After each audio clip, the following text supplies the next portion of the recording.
Give our audience a little bit of a promise, right? What is possible for them in their life when they make this transition? What's possible when they go from separation to oneness? What a great question. And the promise is we're not meant to live this life feeling cluttered, anxious, worried, chronically stressed all the time like so many people are. They're walking around going through life just feeling down, feeling scattered, feeling anxious. And I truly believe that it's okay to feel that way. I have felt that way, but it's not really normal to feel that way. We've actually normalized it so much that so many people are struggling with their mental health. It's become so common that we think, oh, this is just the way to be. It's not meant to be that way. We're meant to be whole. We're meant to be powerful. We're meant to feel peace and love and joy and clarity and focus. We're meant to live with this incredible power to take on this world and do amazing things in this world. And when you move from separateness to oneness, you start to feel that power. You start to feel that connection. When you move from oneness to separateness, you feel this disconnection, which makes you feel powerless. And so the goal is to go from powerless to powerful. And that's my promise. As you listen to this, as you understand the one truth, as you understand how this works, and you see this through a different lens, you're actually gonna be like a Jedi in this world and have this Jedi ability to now take on this world in a more powerful way. Give us an idea, like you mentioned the word feeling a couple times. What is separateness, right? What does that feel like in the body? So if somebody's sensing their body right now, they're present to this podcast, and if they just take a moment to kind of tune into their body, what have you seen are common examples? You know, you're a best-selling author, speaker. You're always out there publicizing your information. You get a lot of great feedback from people. You have close friends that you share your concepts with. When you've heard from people about separateness and what it feels like, what do they say?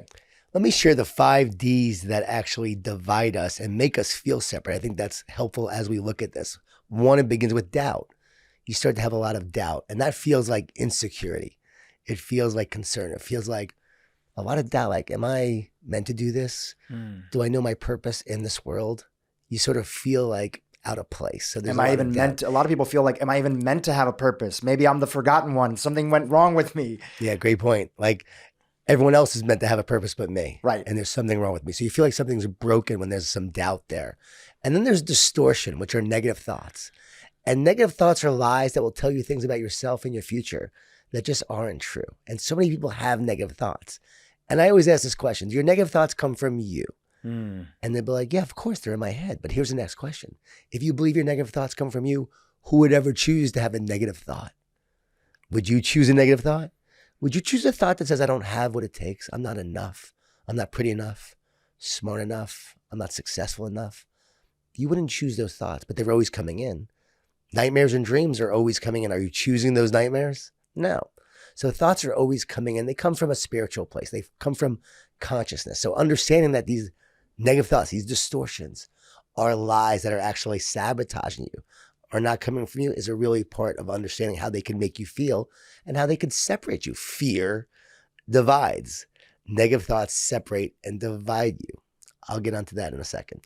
This leads to discouragement. Yeah, you have doubt, you have distortions, and that leads to discouragement. And so we don't give up because it's hard. We give up because we get discouraged. And so discouragement sets in, and that feels like sometimes like despair in many ways to the extreme. But it also could feel like just dejection. It could feel like apathy. It could feel like I don't want to take on this day. It could feel like I'm just discouraged. I don't have this optimism, hope, and belief. So it makes you want to give up at times when you get discouraged. And we see so many people, especially teenagers, that they are discouraged and they're giving up so much that they're even giving up on their lives, which is what terrifies me. And it's why I'm actually sharing this work. I was speaking to a teenager who felt very discouraged. He was in the ER 2 nights before I talked to him. I knew his mom. I went to high school with his mom. So I reached out to her because I heard he was in a tough situation. And I said, let me meet with him. Let me meet with him. I was home visiting where I grew up, actually. And finally, he agreed to meet with me. And I taught him this. And once I taught him this, which we'll get to in a second, he was no longer discouraged. The thoughts that were in his head were beating him up. I said to him, do you have a lot of thoughts in your head? He said, oh, so many. I said, do they discourage you? Do they attack you? He goes, all the time. And they bombard me. So much so I just want to give up. He was feeling defeated because of his negative thoughts. He was actually beating himself up, and he was feeling shame and guilt for not being positive, for the thoughts that were in his head. Once he understood they weren't coming from him, he realized, oh, I don't have to choose those thoughts. I don't have to listen to them. I don't have to believe them. I could respond to them. And that changed everything. The next day, his parents said, what did you do? He's like normal now. He's great. I was like, I just told him the truth. Reached out to him just recently. How you doing? High state of mind, Mr. Gordon. I'm doing great. And I knew right then and then, like, okay, I've got to write this book because I've done this a number of times with kids actually and teenagers, college athletes. A friend's daughter played lacrosse at a very prestigious school and was really struggling with fear, anxiety, doubt, worry. Shared this with her, turned her around right away. So again, I think this is really key in understanding these 5 Ds. So discouragement sets in, we give up. Then there's distraction, which is the 4th D. Distraction. Distractions are the enemy of greatness. It might be distractions like thoughts that distract you from your purpose, thoughts that keep you from what matters most. It might be a distraction that, oh, there's that bright and shiny object. I should pursue that. It might be fame. I'm looking for fame. It might be distraction of social media, where I'm looking at someone else's life and being jealous or comparing myself to them instead of focusing on my own purpose, my own path, my own mission, why I'm here. So that's a big part of it as well. And then those 4 Ds lead to the 5th D. Here's the key thing right here. The root for the Greek word of anxious means to separate and divide. So when you're anxious, you feel divided, you feel separate. You ask me, what does it feel like? I really believe it feels like anxiety. It feels like this separation. I feel divided, I feel separate, I feel disconnected. And if you look at most mental health disorders, actually all, they all move from oneness to separateness. They all move from positive to negative. They all report feelings of aloneness, isolation, disconnection. They retreat from life. We don't hear that, oh, they have so many positive thoughts because they have a mental health issue. No, they have so many negative thoughts. Why is that? As you move from oneness to separateness, the thoughts start to go towards the negative and you start to receive more negative thoughts. And so those 5 Ds lead to a division that happens, a separation that weakens you and that makes you feel powerless, that makes you want to give up, that makes you feel hopeless, that so often leads to despair. Again, different degrees based on the separation. So a minor separation might be just a little bit of anxiety. And sometimes it just starts with that. But then it grows worse and worse and worse the more we actually think something's broken, something's wrong. And usually, it's not that something's wrong, but usually there's a hole in our soul, H-O-L-E. There's usually a hole in our soul, a wound that caused us to feel that way. And those thoughts always attack us in the place of our wound and our identity. And once you understand that, then the whole goal of this, the promise going back to the beginning, is to feel more whole, to feel more one. Because if you don't, the 5 Ds will lead to a 6th D, which is defeat. These 5 Ds take over a team, by the way, as well. A marriage or relationship. It could lead to defeat of a team, divorce in a marriage, or an individual, it leads to your demise. And so you have to understand how these 5 Ds work to overcome them. And that's sort of like the game plan against us. And here's the great thing, but there is actually a game plan.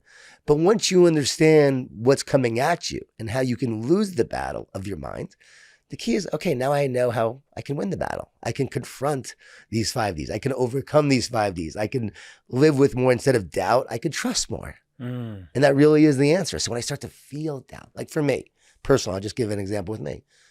Do I have doubt? Of course. There are a lot of times I have doubt. And in those moments of doubt and insecurity, I just stop, pause, and I just pray. God, I trust in you, God. I don't have all the answers, but I just trust. I believe in a higher power and I just have faith and I just trust that I'm not in control and that there's a plan for my life and I just trust.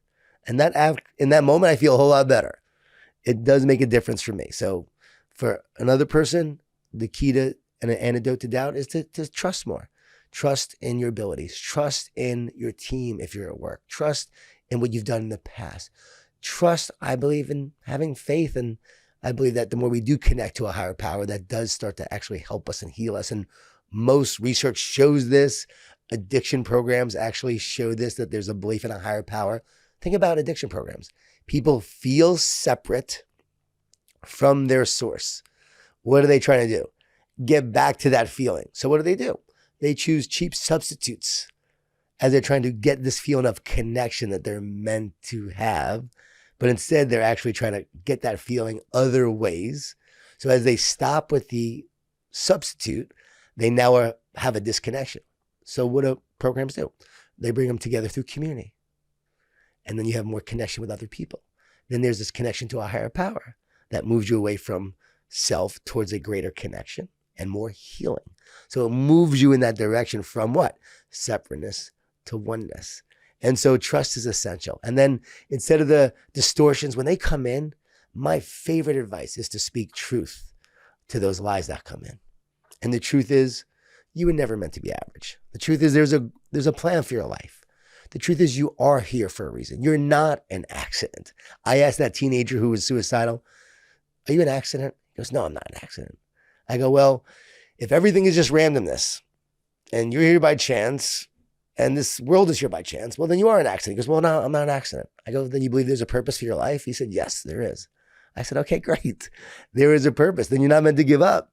There's meaning for your life. You just feel like there is no meaning in this moment. But now that you realize there is meaning, you can start to pursue and seek that meaning for your life. And so that is really important to understand that in terms of the distortion. Speak truth. And the best advice I ever heard, I share this all the time, is from Dr. James Gills. He's the only person on the planet to complete 6 double Ironman triathlons. That's a double Ironman, which means you do an Ironman, a day later do another one. And the last time he did it, he was 59 years old. He was asked how he did it. He said this, I've learned to talk to myself instead of listen to myself. If I listen, I hear the negative, the doubt, the fear, all the reasons why I can't finish this race. But if I talk to myself, I could feed myself with the words and the encouragement that I need to keep on moving forward. I love that advice because even in our training exercises for our leadership development programs, our positive programs that we do for leaders and teams, we basically have people write down their negative thoughts on the left side of a piece of paper. On the right side, you write down words of encouragement that you will speak to yourself when those negative thoughts come in. And it's a game changer. Even my wife now is going, okay, stop.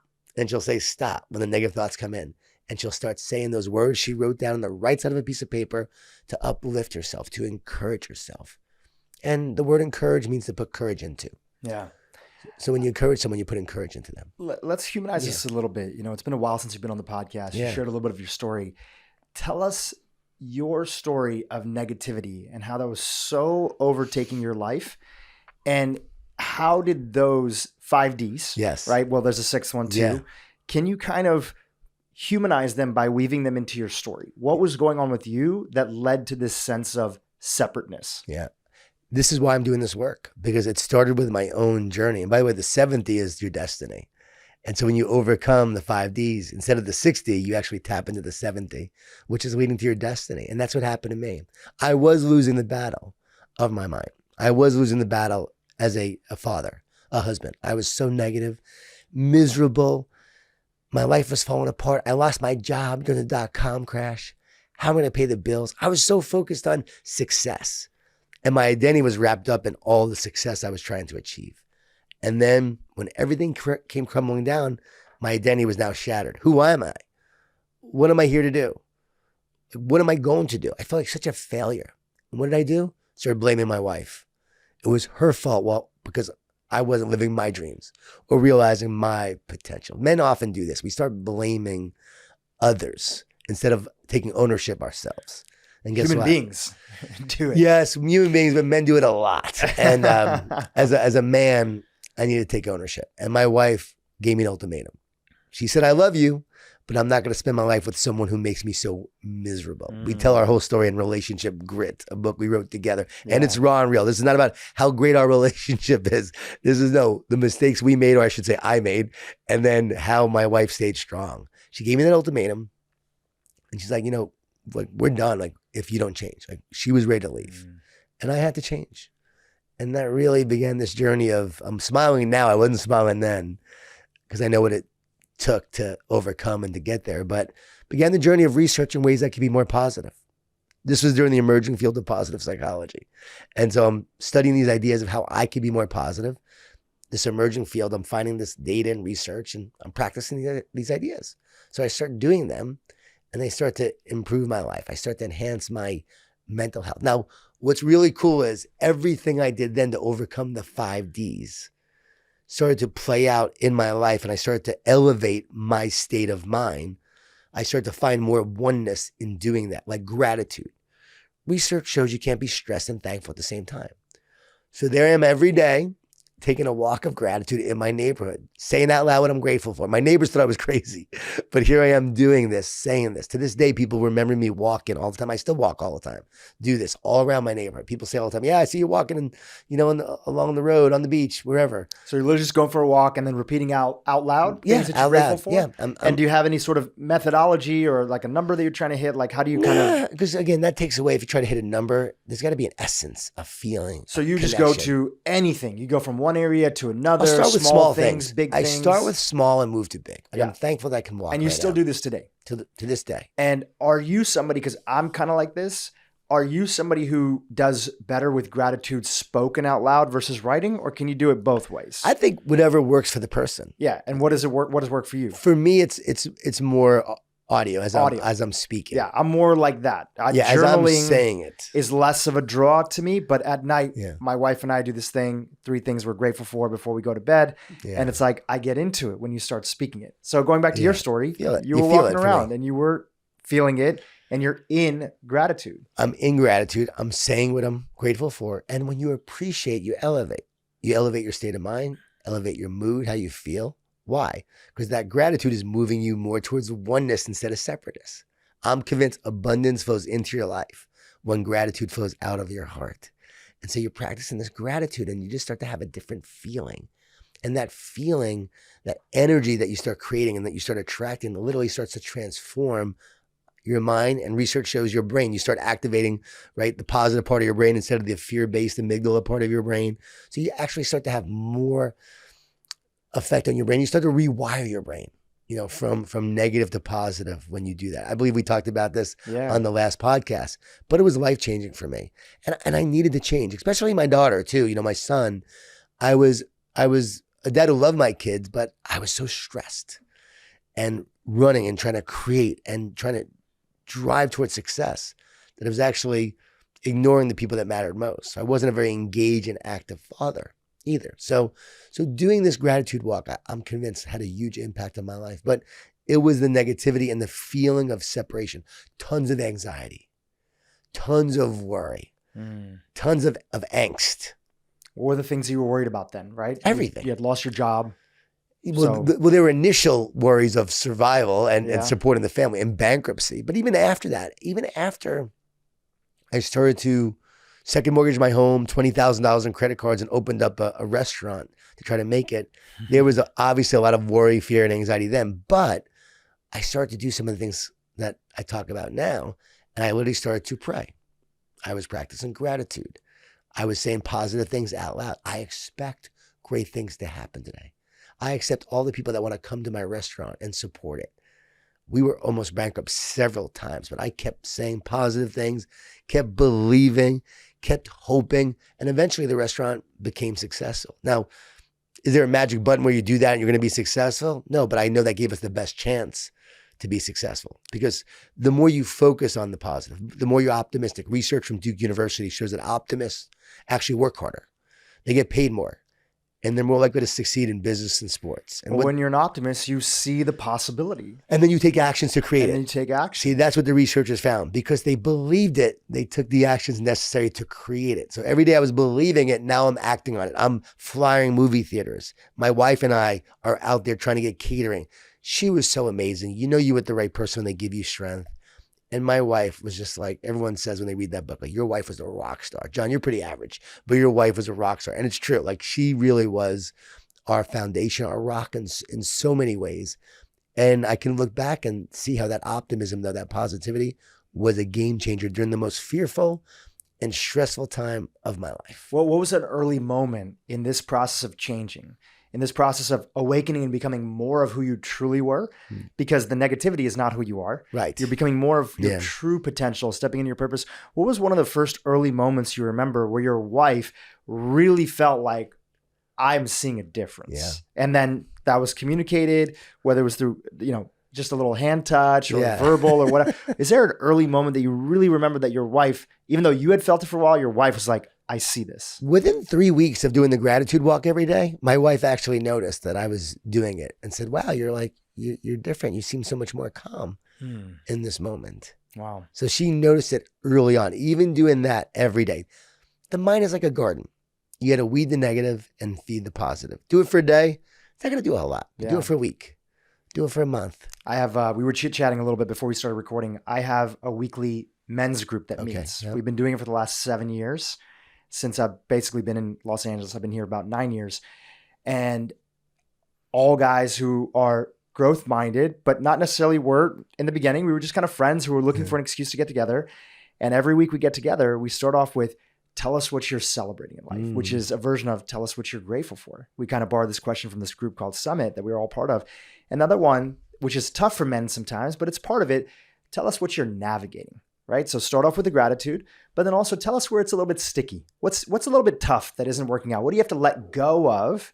And it's a little bit of the surrender part that you're with a safe group and you're like, okay, this thing isn't working out, but I'm trusting that it's okay. And there's a lesson inside of it. And it's been a powerful thing. And we look forward to it every week. That's so good. I think about that as you're saying that. I'm not failing, I'm becoming. Think about that all the time. Like we look at failure, we look at the moment. It's not about the moment. It's about who you're becoming along the way and how you're growing on this journey. And so we all have failures, but no, let's change it to say we're becoming. And that you're navigating, that's the problem. That's the challenge. But everything you navigate is actually your teacher along the way. It's the teacher. Every person who might be even a rival, for instance, in life you face adversity and there are personal rivals along the way that become what I call your worthy opponent. A good friend of mine was teaching me this concept, right? Brian Schwartz, your worthy opponent. You're going to face worthy opponents along the way that test you, that refine you. And it might be a person, it might be an event, it might be a situation, but you look at everything as a worthy opponent that is actually here to help you grow. It's actually not even your opponent. It's your partner in your growth. And once you realize that, you see everything as, okay, this is refining me, testing me, helping me choose either fear or faith. Am I going to choose to believe the lie or go forward and seek the truth? Am I allow hate to come in or will I allow love to come in? What will come in? What will I choose? And that's our life journey, is the duality of life. Everything has duality, ups and downs, right? There's love and fear. There's light and dark. We have to say you move from the darkness to the light because we live in a world of duality. And so the duality is what brings about separateness. And then there's the oneness that when we move beyond duality, we move towards oneness. We move towards that one connection, one spirit that we're meant to have. Namaste says the spirit in me recognizes the spirit in you, recognizing we are one. That's where the power is. So the goal is to move from that understanding, okay, I'm living in this world of duality and I could see you as my opponent, as someone who's bringing me down, or I could see you as my partner that actually is helping me grow and lift me up. I can look at this challenge.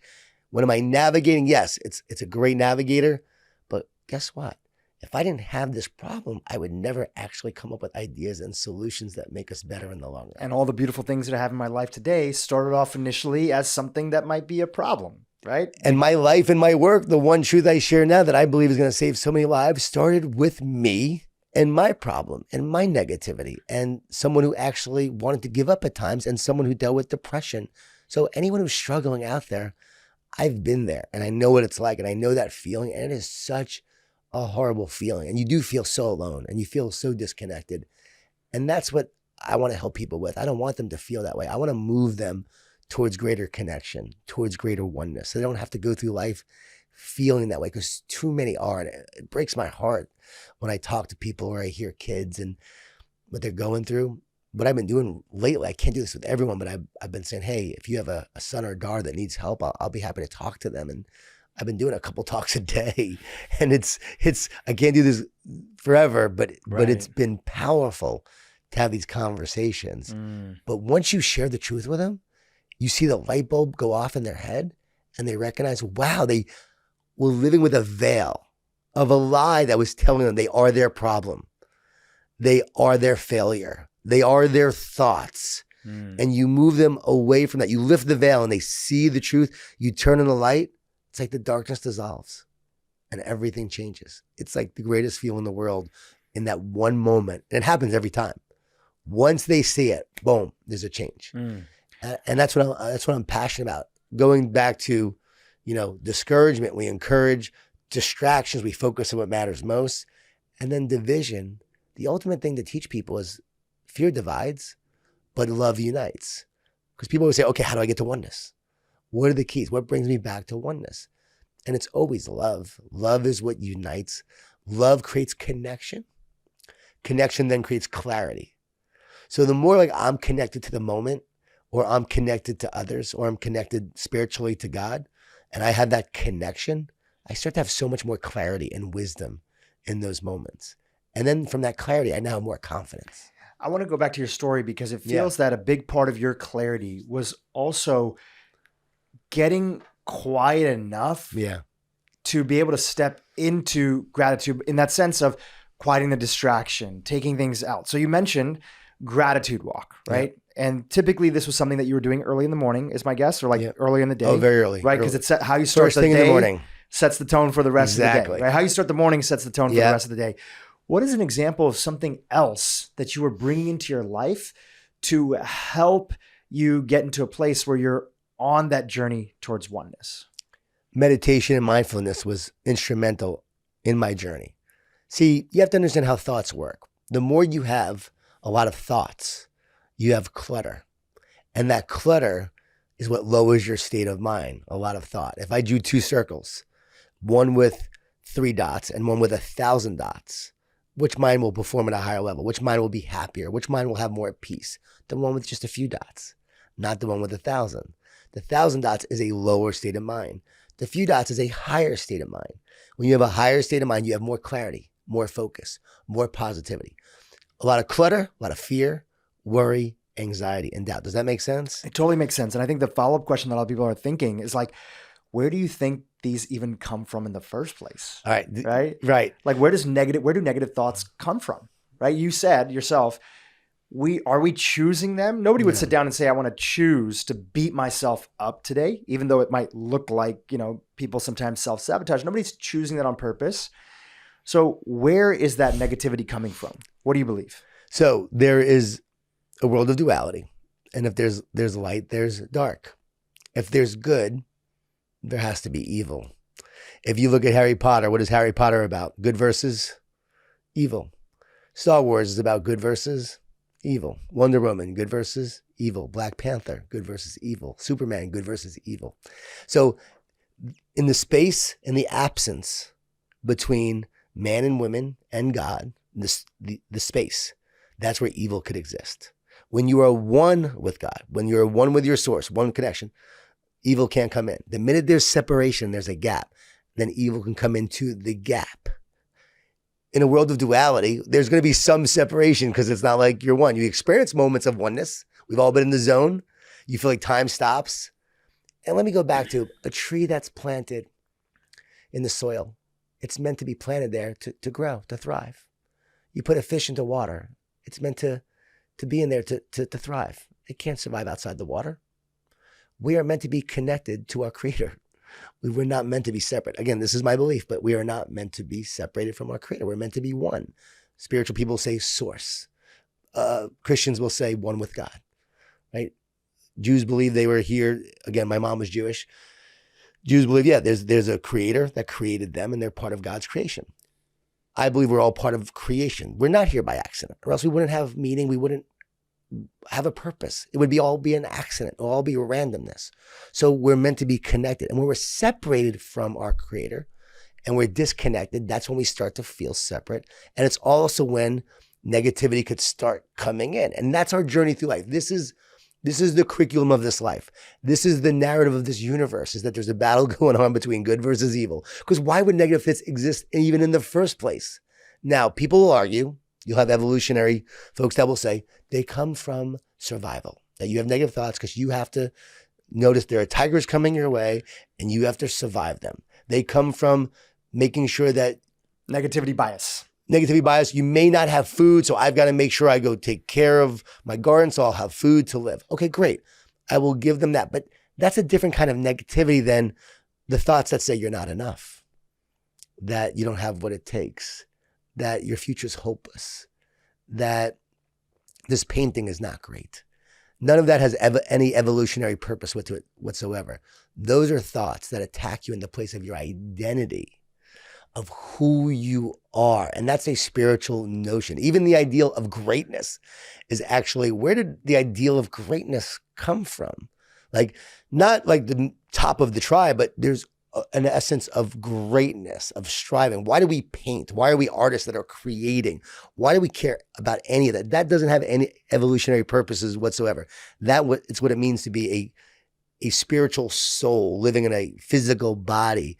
And we're here to imagine. We were imagined to imagine, created to create. We are here to create futures. We're here, as my friend Erwin McManus says, we are here to create, I believe, destinies. We're here to create our lives, inventions, paintings, buildings, sculptures, art, music. All of that is acts of creation that is more tuned to a spiritual person than an actual fleshly being trying to survive and escape from the tiger. So I believe that there is an existence of some negative thoughts that are about survival, but the things that I'm talking about have nothing to do with survival. They all have to do with negative thoughts that come in that attack you and your ability to be happy, your ability to actually move towards your destiny, to live your purpose, to be who you're meant to be. And that's because you're a soul. You're a soul with a physical body. And so you're soul and spirit with a physical body. And when you die, your body turns to dust. But what are we living? An energetic reality. We all agree, science says we are energetic beings. So we're living this energetic reality. How do we see the world? Through vibrations and frequencies, spectrums, and then there's signals that are interpreted by the brain, language, images, all energetic. It's an antenna. So we're seeing this world literally through an energetic reality, but we're like a soul and a spirit, we are a soul and spirit that is now expressing ourselves, our unique expression. Dhru, this is your unique expression, your unique soul living this reality and expressing it in this energetic reality. And guess what? When you die, the energetic body that seems physical turns to dust, which lets you know your energy, lets me know I'm energy. And then from there, but what lives on? Your spirit and soul, which is eternal. And that eternal soul comes here on earth to live a purpose, to have a destiny, to go through this journey, like the hero's journey. And along the way, negative thoughts are coming in to sabotage you on the journey. So that's a long answer, but that's where I believe they come from. And when I share with younger people and they see, wow, that makes so much sense. Because why would I have a negative thought in the first place about my life, about my homework, about my future, about who I am as a person, about what I'm going to create. My son right now just graduated from college. I'm having a lot of anxiety about my future, Dad. Why would that give him a sense of anxiety about his future?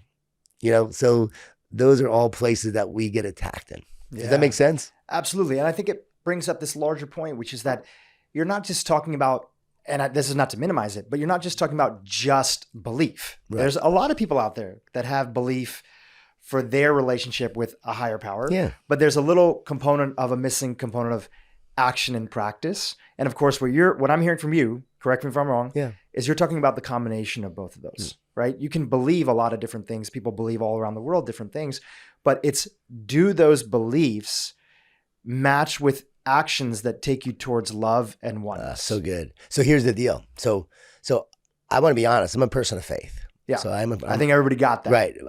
Right. But most Christians don't talk this way and don't see the world this way. Like I see the world through the world of an energetic reality as well. Yeah, which is very new in Christianity. Yeah, and then we have an antenna. I'm not sure I might be excommunicated if you could be excommunicated. I don't know. I'm not big on religion, I should say. Well, by the way, you also said something interesting, which would have gotten you excommunicated like 1,000 years ago or 500 years ago, which is that you believe in a soul. Yes. For the modern interpretation and sort of that time of Christianity, is there was actually not a recognition of a soul. Really? Yeah. Yeah. Okay. There's a really great couple books that I've read on this sort of history. Like even back in the day, Christians didn't believe in that you die and go to heaven. Right. you die and your body remains in the ground until Jesus comes back on earth, resurrection happens, and then everybody, and that's a big part of why there was this history in Christianity of not being an organ donor, or like being buried with your pets, or being buried with your wife, or being buried with your possessions, because when Jesus would come back to the earth, then everybody, would be resurrected, and you would need all those things that were there in heaven. So just saying a little bit of history context that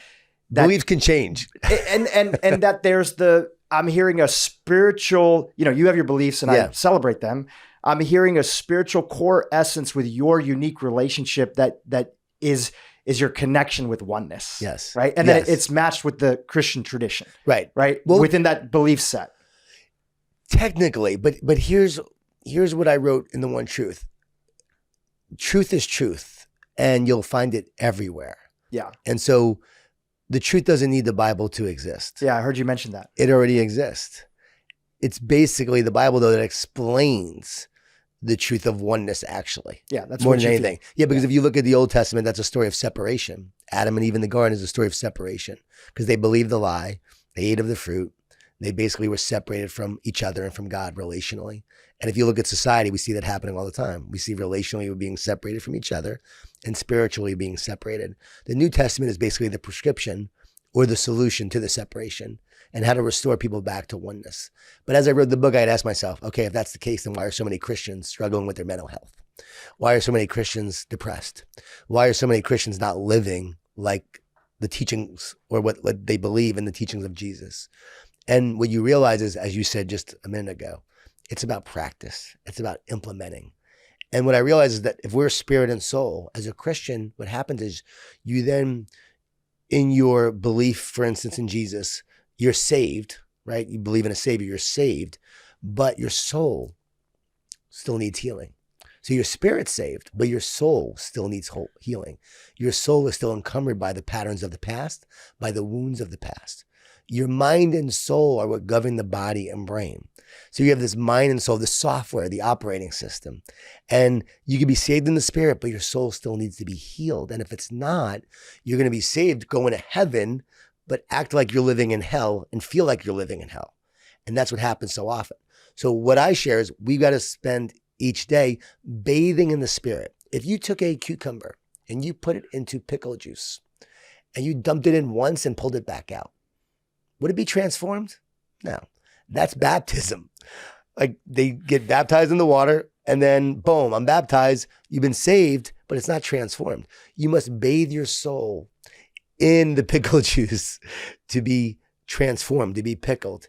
The renewing of your mind that's talked about in the Bible, that Paul talked about. Don't be conformed by the patterns of this world, but be transformed by the renewing of your mind. What is the renewing? Every day meditating, every day praying, every day going through the healing process that heals your soul, the hole in your soul, to become whole, W-H-O-L-E, to become one with the God that created you, that loves you. Here's another thing. Relational psychology says that we heal in a loving relationship.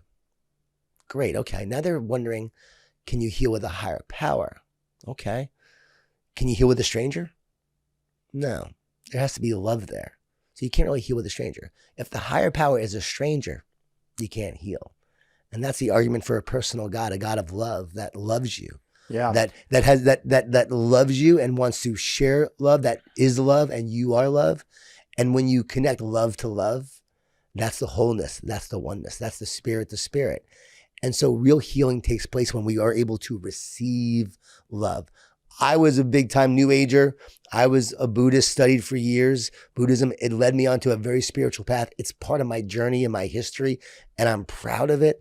But I know this, you can't heal with a stranger. You can't heal with a higher power that's a stranger, because it certainly didn't work for me. And self-love is not enough, because self-love, we all fall short because we're not perfect and we're not God. And so the minute you try to heal with self-love, it's like trying to heal my own cut. I can't heal it. Yeah, I want to chime in. There's a Reverend Michael Beckwith here in Los Angeles. He runs the Agape Center. I don't know if you've come across him. I met him years ago. One of my favorite quotes of his is that, God made man in his own image. Okay. And man has been trying to repay the favor ever since. That's good. There is this oneness there's many people that listen to this podcast. So, okay, great. Some come from a Christian background. They're going to resonate immediately with what you're talking about. Obviously, we have you on here because these truths can be applied to people, and the action is there regardless of what background is there. And I totally celebrate, thank you for speaking up for your background that you come from. But going back to Reverend Michael Beckwith's quote is that I think the challenge that a lot of people have of certain interpretations when people only see God from their unique vantage point, which is nothing wrong with that, is there's often the humanification of God. People want to take this thing, which is source, all knowing, all being, oneness. Right. And they want to put human traits on it. Yes. And so they put anger and they put this and they put that on God. When God is love, God is oneness. And some people might have the word universe. They might have some other things, source you mentioned. And I think that more as the world continues to grow in both positive and negative ways, right? And the free floating of ideas, I think that one thing that shows up is that there's these flowering of people. I consider you as being one of them. Yeah. People who are speaking up and saying, here's what I believe, here's my background, here's what I'm stepping into. And also too, none of that gives any sort of excuse that we're going to lessen, lower, or put other people. Yes. You can have beliefs. Yes. And I can have my beliefs, but I'm not using those beliefs to make anybody lesser. Yes. And this is not just happening in religion. We're seeing it in everything. In everything. We saw it during the COVID pandemic. We saw this with this side versus, this side. Oh, everybody who chooses not to get a medical intervention, they're lesser than. We're not going to treat them as human beings if they decide to have medical autonomy or whatever it might be. We see this in health with battles that people have. So I feel, even though that you can look online and you can find it, the news, another Reverend Michael Beckwith quote is, you turn on the news, it's the expression of the lowest common denominator of the human experience. You go looking for it, you're going to find it. But there's so much more positivity in the world that we just do not see. Does not get amplified. So I think as society is waking up and it takes the negativity to do that, we're seeing more individuals that flower and are sprouting up and saying, we want to step into oneness. And also too, if I have beliefs, these are my beliefs and I'm going to talk about it. And that doesn't mean that I'm here to try to say that you're lesser than if you don't have those beliefs at this point. I respect everyone, and I respect where they are on their journey. I respect what their beliefs are. I'm not here to convince anyone of anything. What I am here to share, though, is a process for healing and restoration and how to feel and experience the oneness they're looking for. And again, mindfulness and meditation is a part of that path, because the more you can lessen, for instance, the thoughts you have, you'll have less clutter. Your brain, which is an antenna, will start to tune into a higher frequency, and you will start to tune into more of that healing energy and that healing voice. I believe, again, it goes back to, why are we here? What is our existence for? Are we here by accident? I think most people believe we're here for a reason, but I also believe most people will actually realize that they have a wound in their soul and a hole in their soul. And we've gone through life where we feel like something's missing, where we know something's wrong. We know we're missing something. We know we need something. And so often it's a relationship with a God who loves them. And often it's a relationship that was harmful, where people were betrayed in the past, that keeps them from that connection. Let's talk about that for a quick second. On the podcast that you were here last time, you were talking a little bit about your upbringing. Yeah. Do you feel that was part of, your dad was a police officer, constantly in fight or flight, constantly have to be aware. He is, even his negativity bias is more prone towards negativity, because that's a lot of the sort of interactions. Police get called when shit hits the fan. So they get involved when things are, negative. And they see the worst in humanity. They see the worst in humanity, right? They see a lot of good and they're trying to bring in good, but there's a lot of negativity that they see. And then you chat a little bit about how that sort of shaped his life and how he loved division. He saw the division. But do you feel like that's where a little bit of your wounds come from? Or do they come from something else? I think we all have wounds. Sure. There's universal wounds. Do you have one? Oh, yeah, absolutely. I have two main kind of what I call them. I had a mentor. He gave them the nickname in sort of his teaching. His name was Serrano Kelly. He calls them pathetic insecurities. Okay. Right? So these core insecurities, which by the way, positive and negative, they also create your strengths. One of the core ones for me was that I believed when I was younger, my family moved around a lot. I was always the new kid. I ended up in a couple situations where I felt like people don't have my back. right? Whether that was my family for not intervening, whether that was, new kids that I was meeting who might be, everybody got bullied to some extent when they were a kid, but being in a situation where you felt like, oh, I'm not fitting in or I'm being bullied. So I would say that was one. Another one actually came from when I was younger. I had really bad dyslexia. Well, actually, I didn't have really bad. I had borderline dyslexia that was getting worse.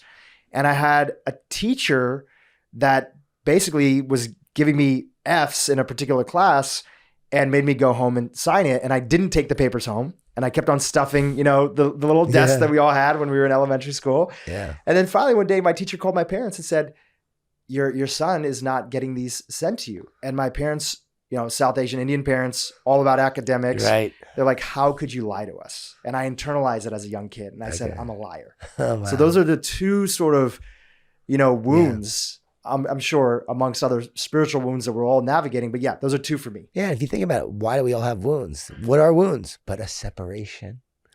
A wound is a separation. Okay, let's zoom out a little bit. If you have an injury on your arm, Yeah. there's a cut. Separation. You went from wholeness to separation through a wound. Yeah. So now even going even a little bigger, because we're jumping around. We'll come back to a few things. That's good. So even within that, right, part of a little bit of,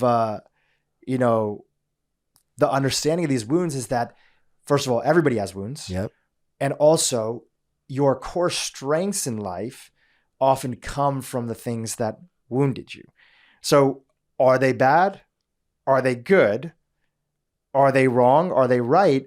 Or are they all part of oneness? You asked What are me your about my thoughts? personal journey. So for me, I believe my wounds come from one, my father who left when I was a year old, my biological father. So my stepfather was a New York City police officer who raised me Thanks for clarifying since that. I was 5. Yeah. So I was left by my biological father. And again, I'm glad he wasn't the one who raised me because my stepfather was the best and a great dad. And I am who I am in many ways because of him. Taught me a lot about toughness too, to take on the world, even though he started in a very negative way. Funny, my biological father is a psychotherapist and a social worker. So everyone always asks me if I'm a psychologist. I have a natural understanding of psychology. I say I'm not a psychologist, but most of them read my books. So it's very interesting. But I have that natural understanding and I go in that direction in many ways from the genetic standpoint. But I definitely had abandonment issues, I would say, for a long time. And before I started writing, I went up and forgave him for not being a great father, for not being there for me in many ways. Because I would see him on weekends, but he was never really there for me and my brother.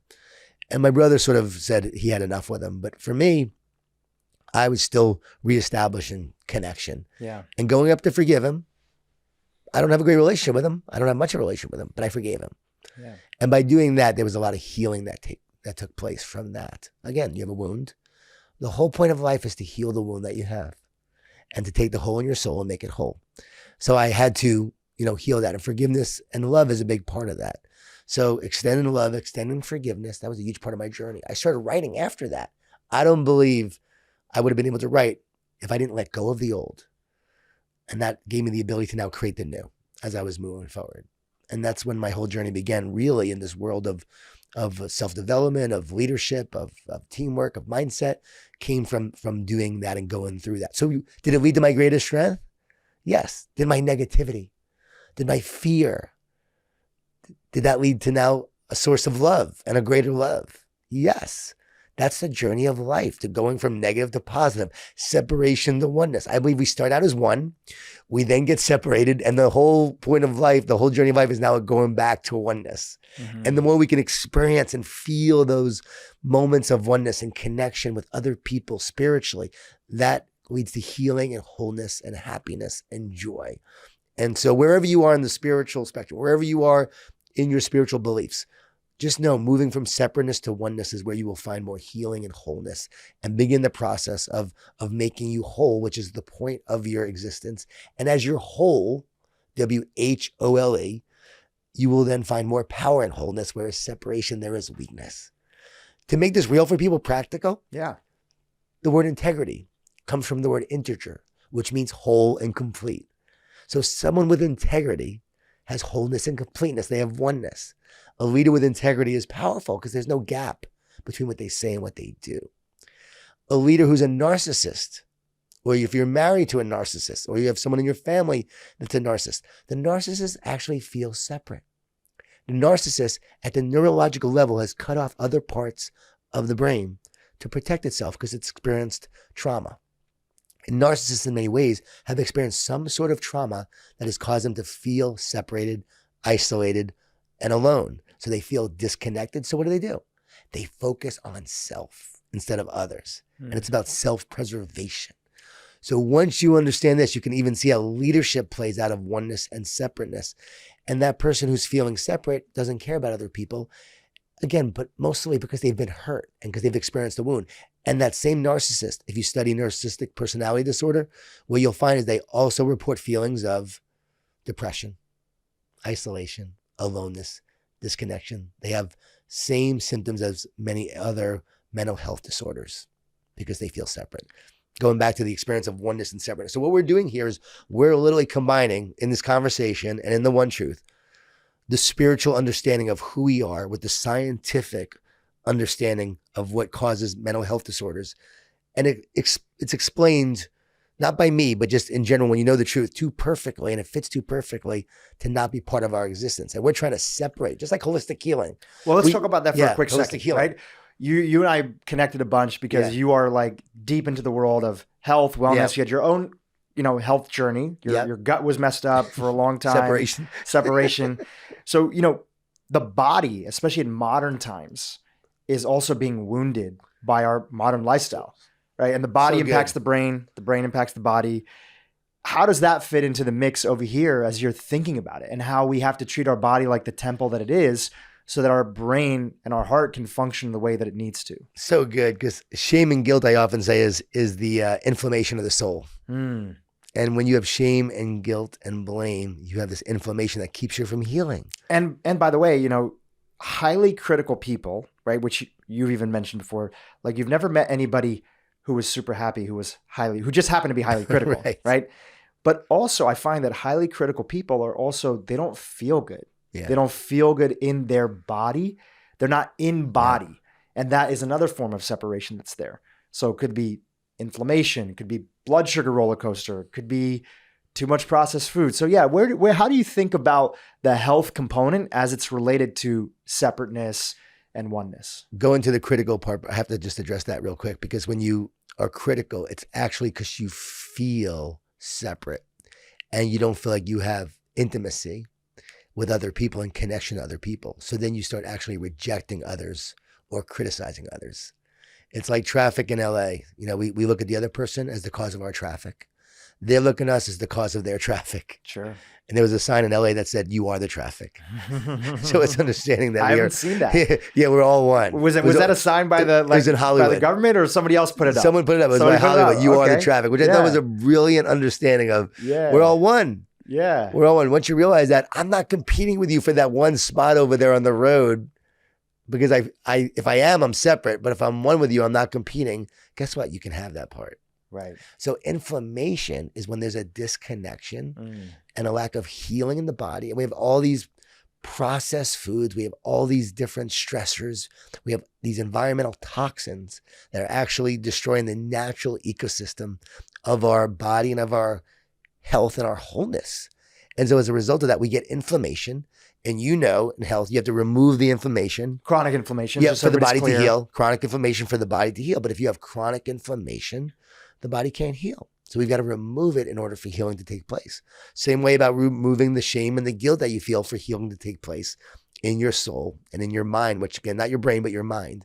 But going back to the body, the more we're doing that, we're creating a disconnection and a separation even within the body where it doesn't function well. What is Chinese medicine all about?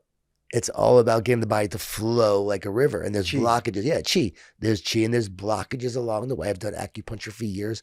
And there's blockages that happen. And those blockages keep you from being connected and whole, causes separation, which causes health issues and disorders. So disease is when the body's not flowing naturally and qi is not flowing. So if you understand how that works, what are all the things that are causing us to feel more separated and more disconnected in our body?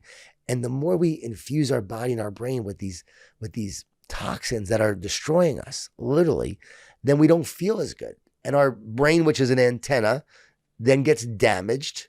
And then you start connecting to, I believe, lower frequency, negative thoughts, more fear-based thoughts, which is the thoughts that bring you down and divide you versus the thoughts that uplift you. Think about when you think positive thoughts, how they uplift you. Think about how it uplifts you when you feel joy. Think about how encouragement uplifts you. Think about all of that makes you feel one and connected to other people versus the thoughts that make you feel disconnected. I believe it starts in many ways. Again, it goes two ways. It's the mind, the soul, the battle there that could lead to effects in your body. So again, what we're thinking the body is hearing, right? The body's receiving what we say. So the body does listen. But I also believe our body and our brain, when they're not operating correctly, will then start to have an effect on the energy you're putting forth and putting out. And that affects everything else as well. And so I don't want to get too spiritual, but I gotta share this because it's truth. This is the place of podcast. Romans 8:5-6 says, a mind governed by the flesh leads to death. A mind governed by the spirit leads to life and peace. And so the flesh means bad behaviors, bad actions, greed, promiscuity, and all the things that if you feed yourself with that, it's going to lead to death, and it's going to lead to bad functions within your body, brain, and ultimately your mind and your soul. But if you're feeding your mind and your soul from the spirit, joy and love and peace and purpose and connection to your source, that fuels you and it gives you life and peace. So what are you feeding yourself? So that tells me we've got to feed also our flesh life. We got to feed it whole foods. We got to feed it organic as much as possible. I said this the other day. I speak on positive leadership. Why do I even have to say positive? Should I just say leadership? Because a leader means that you should be positive. Why do I have to say organic food? Shouldn't we just say food? Why has it gone the other way that we're now like, I think it was Max Lugavere said that if there's a health food section of a grocery store, what's everything else? What's everything else? Yeah. So to me, it's like, why are we destroying our bodies this way? Why do we allow it? Duality. You have a choice every day between the cookie or the piece of fruit that was grown in the ground. What will you choose? It's duality right there. And if you believe in evil, evil can't create. So what does it do? It corrupts. It can't imagine, it can only imitate and try to make you then choose the wrong thing instead of the right thing. And what is it? Temptation. Do I eat this and am I tempted by it, or am I going to choose this? And it's easy to be tempted. It's harder to choose the thing that you should do that's good for you. But what is good for you is often something that's a little bit harder, but that makes it worthwhile in the long run. And I think that as you start to step in more of that oneness, you even start to see evil through the lens of oneness. And here's what I mean by that. Yeah. There's that old saying that says, the road to hell is paved with good intentions. Yeah. When you study Nazi Germany, and we always hear about the extreme examples, right? Concentration camps and the evil and like the worst situations and soldiers and things like that. But also, I think just as much as to look at that is to look at how did an entire nation of mostly good citizens, good people who wanted to provide for their family, people who had kids, people who want to be a loving husband or wife, how did their brains get hijacked? Yeah. How did they believe that they should support this? Not everybody, right? There was some resistance, but largely there was a lot of support that was there. And how did these good people end up coming to a place where they believed that by killing others, the Jewish people and community. My grandmother escaped Austria during Nazi Germany because she was Jewish. Right. My grandfather's Jewish. I'm 99% Ashkenazi Jew. So you would know about this more than anybody. It's like, how do you hijack people's brains? And what are the circumstances that can contribute to that? And obviously there's a lot that goes into this. Many books have been written about this, the economic crisis, what was going on in the world at the time, a bunch of different things. 5Ds. Right? 5Ds. So even you can see that even within the processed food epidemic that we live in, ultra processed foods, a lot of those things initially started off as a good idea. Somebody coming in and saying, hey, convenience. Oh, the government is now saying fat is bad. Okay, great. Let's create all these products that are out there. They're going to taste great and it's going to be sugar. Okay, yeah, a lot of the science is corrupted. They didn't know that initially. So I feel like the more you step into oneness, it doesn't mean that you still don't take action. Hey, there's right and there's wrong. This is causing suffering and this thing is wrong over here. We need to take action. We need to speak up. But you have a little bit of a sense of understanding that even at DuPont, Monsanto, all these big companies that are out there that, you know, a lot of people in this podcast have challenges with, there are good people there that think that they're doing the right thing. I want to share this with you. I think it's really important. I'll speak to companies. That might be pharma companies. I'll be brought in to speak on leadership, culture, teamwork. And I got to tell you, there are really good people that I meet to work for these companies. And they don't understand sometimes, you know, what damage can be done or is being done. You're right. They have good intentions and they're good people. And not everything they're doing is bad. No, and not everything. No, some like there are some pharmaceutical products, and I try to choose those. Probably a lot. Ones. Right? There's some that like, if they can extend your life and you have a really rare liver or kidney disease, there's drugs that could extend your life another year. And I'll speak to a company like that. It's powerful what they can do. Yeah, we're not anti-drug here. No. We're not anti-big food. We're just sort of pointing out, and I guess the point that I was making, and I kind of cut you off. I'm anti-stupidity. I'm anti-ignorance. I'm anti when you know something is not the right direction. You know, can I say one thing about that? The right direction. You know, in the Bible, right, there's the quote, "Forgive them, Father, because they know not what they do." Yeah. Right? So much of ignorance is so much separation that you don't even know you're separate. Don't. Perfect. Right? You nailed it. I loved it. And I love it. It's so good. Eckhart Tolle, I don't know if you're familiar with his work at all. Yeah, I read Eckhart Tolle. He's done a lot of his sort of breakdown from his standpoint. I'm a big fan of his. I met him years ago. And, you know, he says, again, I'm not, you know, Christian historian and I'm not a Christian and, you know, I might be butchering a lot of these things. Write in, my email's available for people. But in Eckhart's breakdown of the book, The New Earth, and he did a continuation sort of education series on that. He was taking the Christian tradition. He was saying, you know, in the Bible originally, the word sin, if you look at the original translation, was the idea of missing the mark, right? The goal that you have, you're missing the mark. There's not the awareness that's there. A lot of his work is in the space of present moment awareness, and that oneness is when we step into the present moment and we're not letting the past and the future hijack our brains, because when you're present, you see the joy, you see the gratitude. When you're not in your thoughts of negativity and other things that are there. Yeah. So I often think about this because there are so many people that, you know, the most quote unquote stupid, right?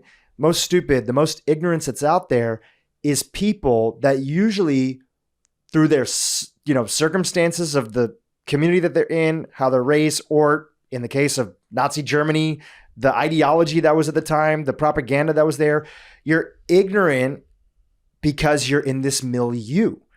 Right. And that doesn't, again, mean that there's not right and wrong, but it's like you feel for somebody in that and you still have to fight for what's truth and justice. But does anybody wake up and choose ignorance? No, I don't think they choose it. But once you see it, then you're required or you should act on it. But also at the same time, like, let's look at mental health, for instance. If we look at mental health, there's a lot of people who really care and want to do good, especially with the epidemic that we're facing with mental health. But there's a lot of practitioners being given the wrong tools to help people. And then there are a certain level of people at the top that are then pushing certain ideas or certain medications, for instance, as we saw in the past with pain medication. And then it's pushed as a solution. And then later on, we find out that wasn't a good idea or that was actually very damaging. And I think that's what we have to be careful about. My whole goal is I don't want to criticize the practitioner. I want to give them better tools of what they can use for their patients, for their people to help them. I believe we have to give greater tools and understanding and awareness of oneness and separateness to help people who are in all fields of what they're doing and how they're doing it. So what you're saying is so true. I don't think anyone chooses ignorance. I think there's really good people in this world trying to do good things, but sometimes we believe the lie. Not sometimes, we often believe the lie, and we're actually fed a lie. And there are some people that do know the truth and know the lie, and they're still choosing to do it and act on it. And sometimes those people are people in decision-making positions that then dictate the policy for everyone else or the company or the food. For instance, we know all these other countries that have banned glyphosate, but we still haven't banned it here. So the fact that we haven't banned it here, we know what it's doing. We know it's harmful. We have all these countries that have banned it and we're not. I believe in many ways is criminal about how we're acting and how we're approaching it. Because that at the physiological level, you're literally creating a divide of separation in your gut health and your gut lining and causing leaky gut, causing all these issues with your gut ecosystem. So if you look at it that way too, there's I mean, we go really deep with all of this, but but I believe like there are people that are making decisions that should be making better decisions and they're not. And then as we become more aware of what, sugar can do, too much sugar. Am I against sugar? No, but a little bit of sugar is okay. You're talking about a lot of added sugar. A lot of added sugar and a constant use of it. And kids that are consuming sugar constantly, what it's doing to their body and brains over the long term, we're going to find in the future that it wasn't very healthy at all for them and it wasn't very good for them. It was actually harmful to them. We're going to find out more and more about that over time. Problem is that usually it's 20, 30 years later, the damage of cigarettes, the damage of other things. But there are often people crying out, sharing the truth, sharing the reality. And other people poo-poo it. They don't listen to it. They ignore it. And then there's a shift that happens at some point. And then eventually that truth becomes the dominant narrative and the understanding. And then something else emerges. And it's so interesting that that's our journey. Trust me, I'm trying to figure out why and how, but that's the journey. It's like what is true is often harder to share, but eventually it takes hold. And when it does, it changes things. But then a new lie emerges and then you have to now live up to deal with that lie. Well, it brings up the bigger question, in the space of spirituality is that could it be any other way? Could it be other than the fight for good and evil? And is that consciousness looking back on itself? Or is that God, right? Why did God make man in his own image? Right. What was the reason to even have? Do we want playthings? Do we want this? There's a need for oneness source to reflect back on itself. And that's a lot of what the Hindu, Buddhist traditions, Jain, which I come from, I don't identify by any religion, but I come from the Hindu and the Jain tradition. In that sort of belief system, there's a belief that we are all, as the expression of consciousness, created to basically solve the puzzle. Because when you're source and you are there, whether that's a God or a universe or whatever, how can you see back upon yourself if there's not some sort of ability to reflect back upon yourself? So within those traditions, it's like, it couldn't be any other way, that the universe is constantly expanding and then it contracts, that there is constantly the hero's journey and then there's the awakening at the end.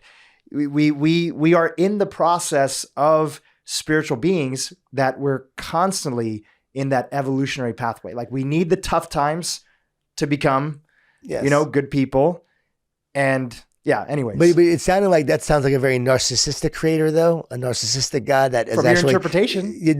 That's your humanification of it. That's you projecting your idea. And I get that comes from your belief system. Listen, I'm not trying to convince you or anything. No, I'm just that's created. I'm rationalizing that has created us to reflect back on itself. But my only thought as you were saying that is, but you have a unique soul that's unique to you. I think that's meant to be who you. I think that's you're meant to be who you are here.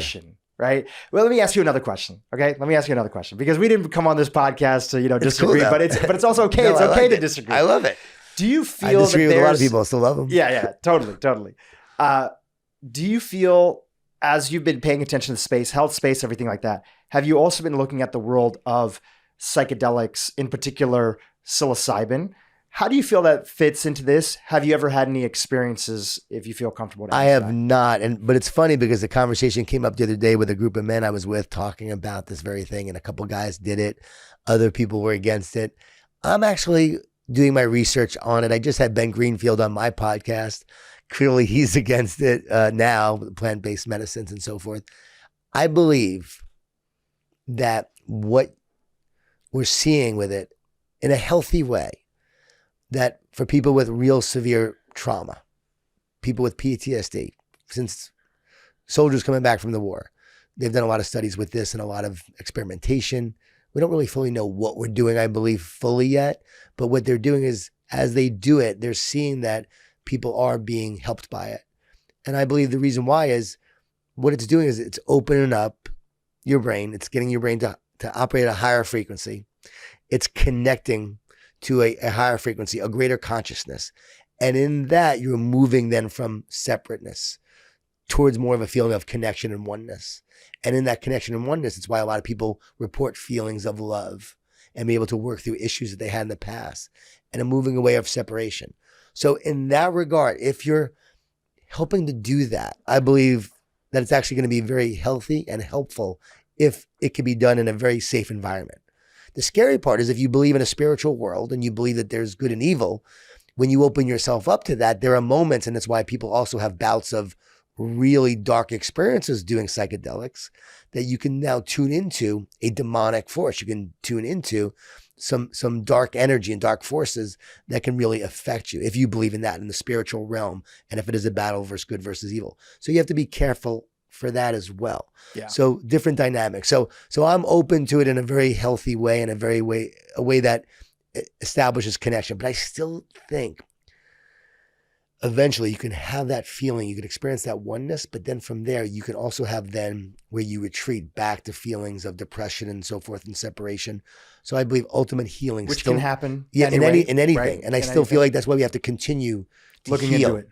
Continue to tune into the positive. TUNE. Trust in truth. Unite with love. Neutralize the negativity. Elevate your thinking. Every day we have to tune into that. And when you do it on a daily basis, you become more whole. I have an acronym for prayer as well, and I'm a big believer in, I really believe you can tune your mind by praying on a daily basis, and a way to pray that helps you connect more to spirit and more to spiritual, and that more to God. And if that happens, you'll have more healing. So I think the psychedelics need to be rooted in something and connected to something to have healing take place. But do they serve part of the process, and do they serve ultimately healing? Yes, I believe we'll find that there are some good uses for it. Yeah. From the people that I've had on my podcast, like Dr. Roland Griffiths, from Johns Hopkins, from my own experience earlier this January, I took my family, my mom and my dad, my wife, my brother-in-law. Y'all did it together? And we went to an assisted psilocybin experience in Hawaii. And we had one of the most meaningful experiences of our life. Assisted. We were with a group that knew what they were doing. And a lot of experts that have come on this podcast, functional medicine psychiatrists, other people, have shared that, this has to be done with intention, working with people, working with the right group, and that the value, if you're really going to get the value from it, you have to pay attention not just to the actual ceremony. It's about all the work up front, and most importantly, the integration work in the back. Anything can be a throwaway. You could have an insight on one moment and then nothing changes in your life. But if you treat it sacred, which comes from the root word sacrifice, you have to sacrifice things to allow you to tap into what's possible, right? That there could be a reminder, because I believe when we're all young, before the trauma really sort of like kicks in, and some people are born right into trauma. You were mentioning your biological dad leaving very early. Kids have a natural awareness. Now, they may not be able to have the intellect and the language of what oneness is, but there's a sense, you see a baby and how present they are coming straight from source and from women, that there's an inherent sense of, something that's there, right? Purity that's there. And naturally through life's experiences and different things that imprint upon us, we forget about that. And my personal experience with psychedelics, which I don't think are right for everyone, right? From the national surveys that are out there, about 8 to 9% of people have a bad trip, wrong situation, wrong circumstance, not getting assisted. Bunch of different things can contribute to that. A lot of people doing it in a party setting, which I don't think is the right thing to be doing.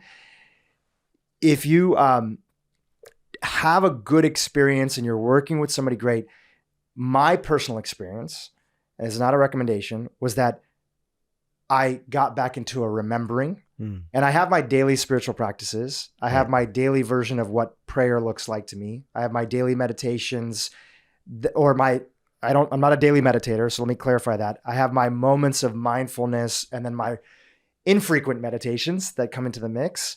And there was a return to, oh my gosh, these are a few things that I forgot about. And it does seem from the national surveys that are there and the work that's been done, especially by Johns Hopkins, that I'm most excited because I'm more worried about weed, alcohol, right? Those, if you talk about demonic forces, right? Like those things are more likely to bring in and are more associated with violence, negativity, abuse, all the things that are out there. In particular, Yes. it's not cool to say right now, but I've had one employee and then also a close friend have weed-induced schizophrenia. Yes. Right. I'm very worried about, that sort of component, which is different than CBD and people using weed for cancer therapy, pain management, etc. But I'm very excited about the potential of it to pull people back, especially on maybe some of these heavier medications that they've been using. And again, I like to dabble a little bit in history. Go out there and Google, there is this, the history of the Catholic nuns in saffron. Right. Okay. Do you know about this? No. So at different stages, this even happened with alcohol in the Catholic tradition, Okay. and why monks got into sort of becoming brewmasters and what they felt that the role of alcohol was to sort of connect them with the higher source. Right. This happened with saffron. So there was this group of nuns, I believe, that were in Italy who discovered that when you sniff saffron, Yep. concentrated source of saffron, it sort of elicits this happiness feeling. Oh yeah. Right. Dr. Amen recommends it. And so now these days people use saffron sometimes in blends and supplements and other things, but it has a deep history of using certain tools or things that could be, and I'm not saying that one group speaks for all of Christianity, but there is a history of using different things, but it's all about doing it in a mindful way. For sure. I love that. And the thing is, as you just said, what's the root of it? What's the purpose of it? What's the intention of it? And why are we doing it? And what is it rooted in as we move people towards oneness, hopefully with the plant, based medication and medicines of what you can do and how you can do it. Let's get into taking action. Yeah. Right. When you start to understand this is important, when you start to become aware of these 5 and 6 Ds that are preventing you from getting to the 7th, right? Yeah. What do people do? How do we take action from there to begin to actually head towards oneness on a daily basis? The more you're whole, as you were saying earlier, the more you're whole and you're feeling connected, your decision-making process is different. You do see things more clearly. You don't feel as ignorant. You don't really feel like you have as many blind spots, although you may still, but you just see things a lot more clearly. So the goal is that clarity then leads to more focused action because of what you're seeing. I truly believe when you do feel one with other people and you feel one with everything, you start to actually want to help the one. You go after the one. You go after the one who feels lost. You go after the one who's feeling challenged. You want to make a greater impact in this world. You realize you're going to die one day. And guess what? The person you help is going to die one day. And then their kid is going to die one day. Like, we're all going to die. I often ask this. Okay, if we're all going to die, and everyone you help is going to die, because we'll often say, well, the goal is to help the next generation, but they're going to die too. If everyone's going to die, what's the purpose of life? And I believe that appearance is temporary, but essence is eternal. And so I believe that as you move towards oneness and wholeness, you see that essence is everything. So what am I bringing forth in my everyday life? What kind of essence am I bringing? Am I bringing love? Am I bringing unity? Am I bringing purpose? Am I bringing a caring soul to others? Or am I bringing division? Am I separating? Am I dividing? Am I arguing? Am I focused on defeating? What's the goal? And so I think as you move towards oneness, you actually want to make a greater impact in this world. And you realize that every moment is an eternal moment to make an eternal impact. And that's what matters most. Because again, we are an eternal soul living a temporary space-time reality. Again, that's pretty deep. But this eternal soul is living here right now in this experience, but it's also an eternal soul living in eternity forever. And once you understand that, then you realize, okay, that's the eternal reality that I am meant to impact right here, right now. So when we're having this conversation, we care about each other. And even in our disagreement, when there's love flowing, I still feel one, even when we disagree, right? Someone who's really charged on a certain subject may not. Again, that's where the division comes in. Going back to TV. I often say that TV today is the Bible of the fearful. It's the Bible of the fearful. People worship the TV and worship what they're saying on TV. We were designed to worship. It's why we worship things. It's why we worship sometimes people. We're not meant to worship people or things. We were designed to worship. We're meant to worship a creator, a higher power. I believe that. And so as we move from things to people, from things to eternal souls, then that makes you focus everything on making a difference in this world, on making an impact right here, right now. So just to clarify, because we were talking about action. So is it that you feel that you have to have that belief first or you'll be thrown off, or no? Can people still take action? I think you can take action tomorrow. And sometimes you're going to act even when you don't believe. But at the same point, I was talking to a good friend of mine, Garrett Kramer, and I want to give Garrett credit. He taught me high state of mind, low state of mind. Garrett is a non-duality teacher, and he is brilliant in a lot of ways. And it's so funny. The other day he talked about evil, which in years past our conversations, he never believed in evil, and now he does, which is interesting. We've had a lot of conversations. And I talked about my son, who was searching for his purpose and dealing with a lot of anxiety. And I said, Garrett, he just needs to start to serve. He needs to start going out there and just making a difference and start to live on purpose, and then his purpose will come. And Garrett says, no, Jon, that's not how it works.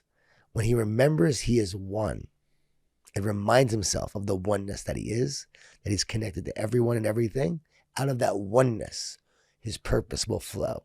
Because you can go do it, and you can go to that local shelter. You can go to that local school. You can be there. And many teachers feel this way at times. And they can be so discouraged, so down that they can lose their purpose, and they can be there. And you're taking the action, but there's no intention or purpose behind it. And if there isn't, is the action going to make a difference? I would say it is, because people do not have one moment where they awaken. It's a gradual process. Even look at your story, right? There's a reason why you refound your Christian faith later on in life, right? At 35, 36. Yeah. You were on a journey. Somebody could look at that and say, why didn't you figure that out earlier? Well, you had to go through those circumstances and situations to that. So I actually think the world would be a better place if, now, we don't want to be doing things simply because we think we're going to get a return on investment. Right. But I don't think that you have to fully be stepped into oneness. There could be this sense of, actually, I'm going to make a difference. I'm going to go down to that shelter that's over there.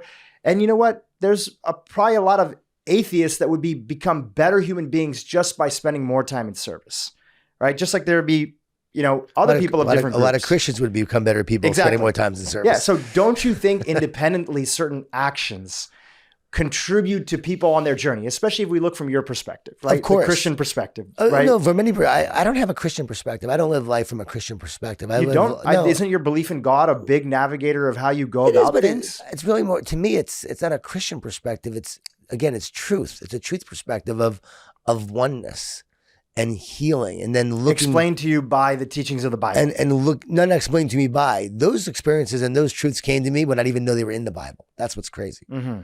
So you'll find the truth everywhere. As I said, the story of Adam and Eve is an ancient Jewish story. It's not a Christian story. It's an ancient Jewish story that existed before the New Testament was even written. Yeah, and the Bhagavad Gita is way older than that, right? And there's Buddhist texts that are way older than that. The Cherokee story, the two wolves. The two wolves, the positive and the negative. The themes in these story. The teachings of these stories, the universal truths of these stories. Yes. And the two wolves is the story of duality, of a choice between a positive and a negative. It's the same story being told in pop culture when you have the angel on one side and the devil on another, and the main character of a movie, and they're both talking to them.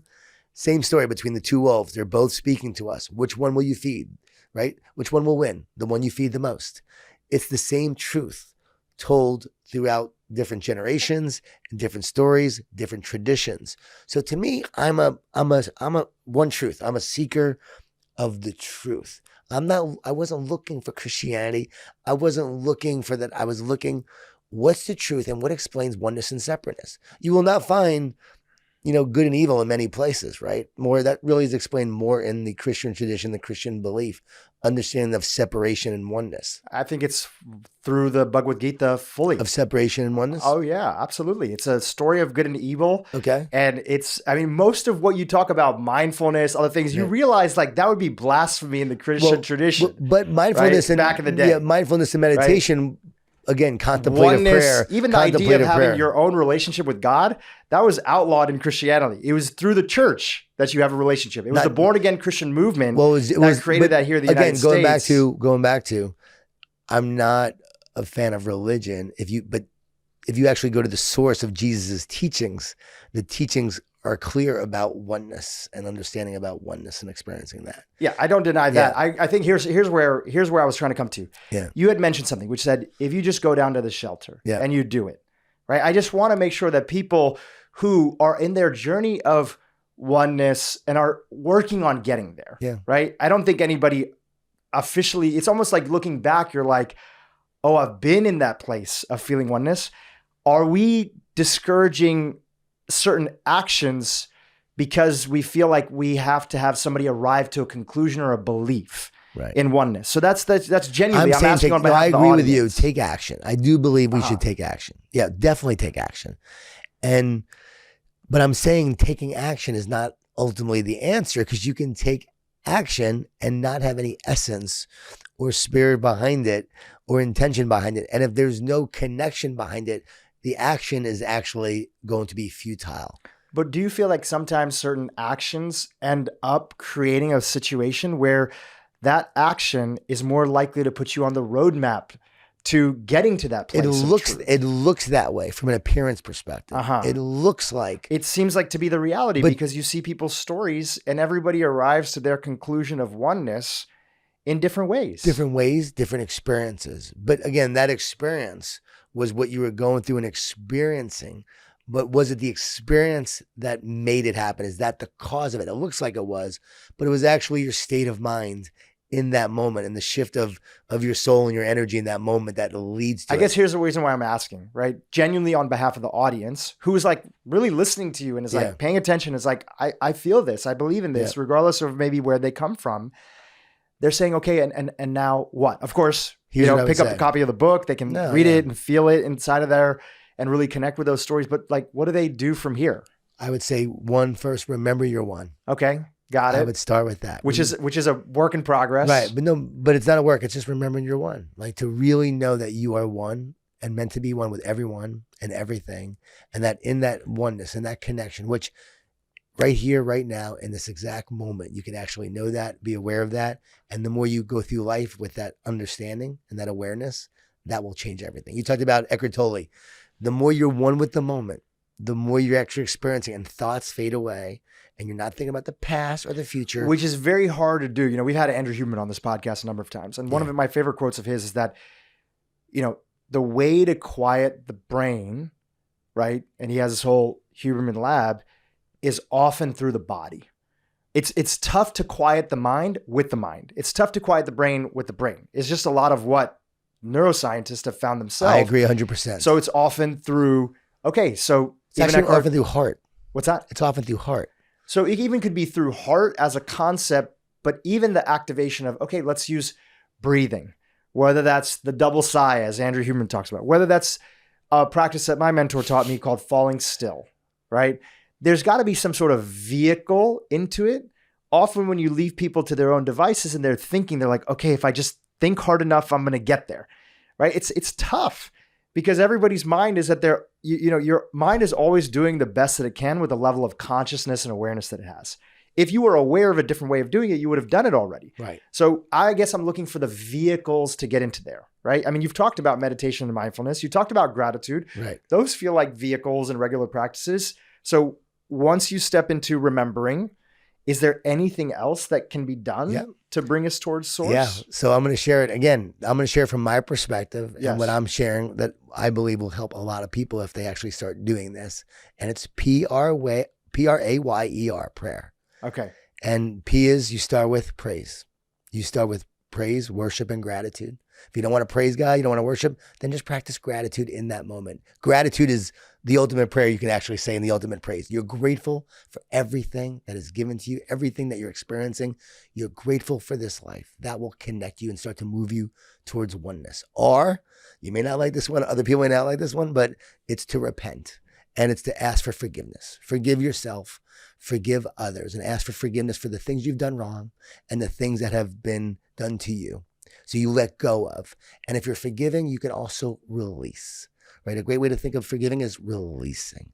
I'm releasing other people for what they've done to me, and I'm no longer going to hold on to that. Why don't people like bitterness. that? I mean, that sounds like a universally beautiful thing. I love it, but some people don't like the idea of repenting. They don't like that idea of a need for repentance. But the idea is that you're holding on to stuff and you let go of it. So you repent, and I do that. And then there's A. You ask God for what you want. You can say the universe, but I believe there's a God who created the universe. The universe is a medium. It's an echo. The universe is like saying the universe.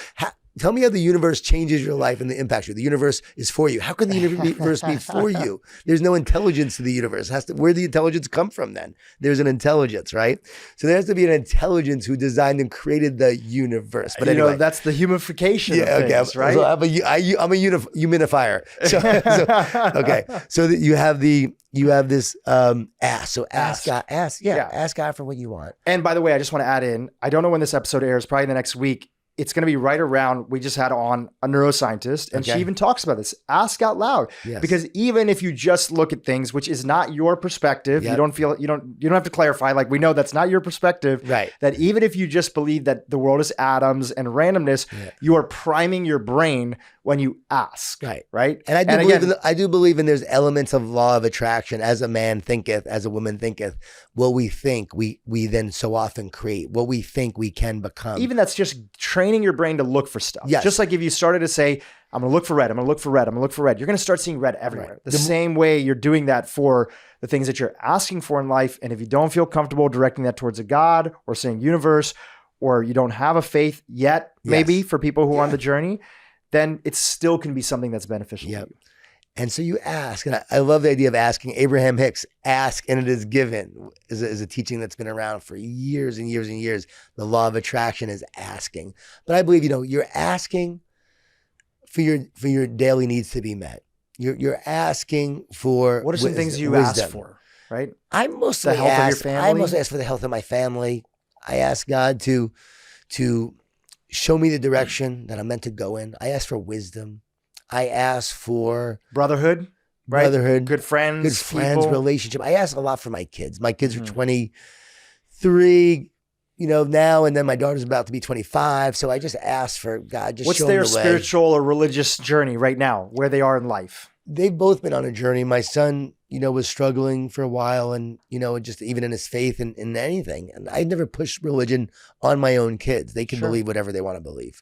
And again, my wife being New Agers for years, Buddhists and many other different religions along the way, we've experimented, we've experienced a lot and thought a lot and read a lot.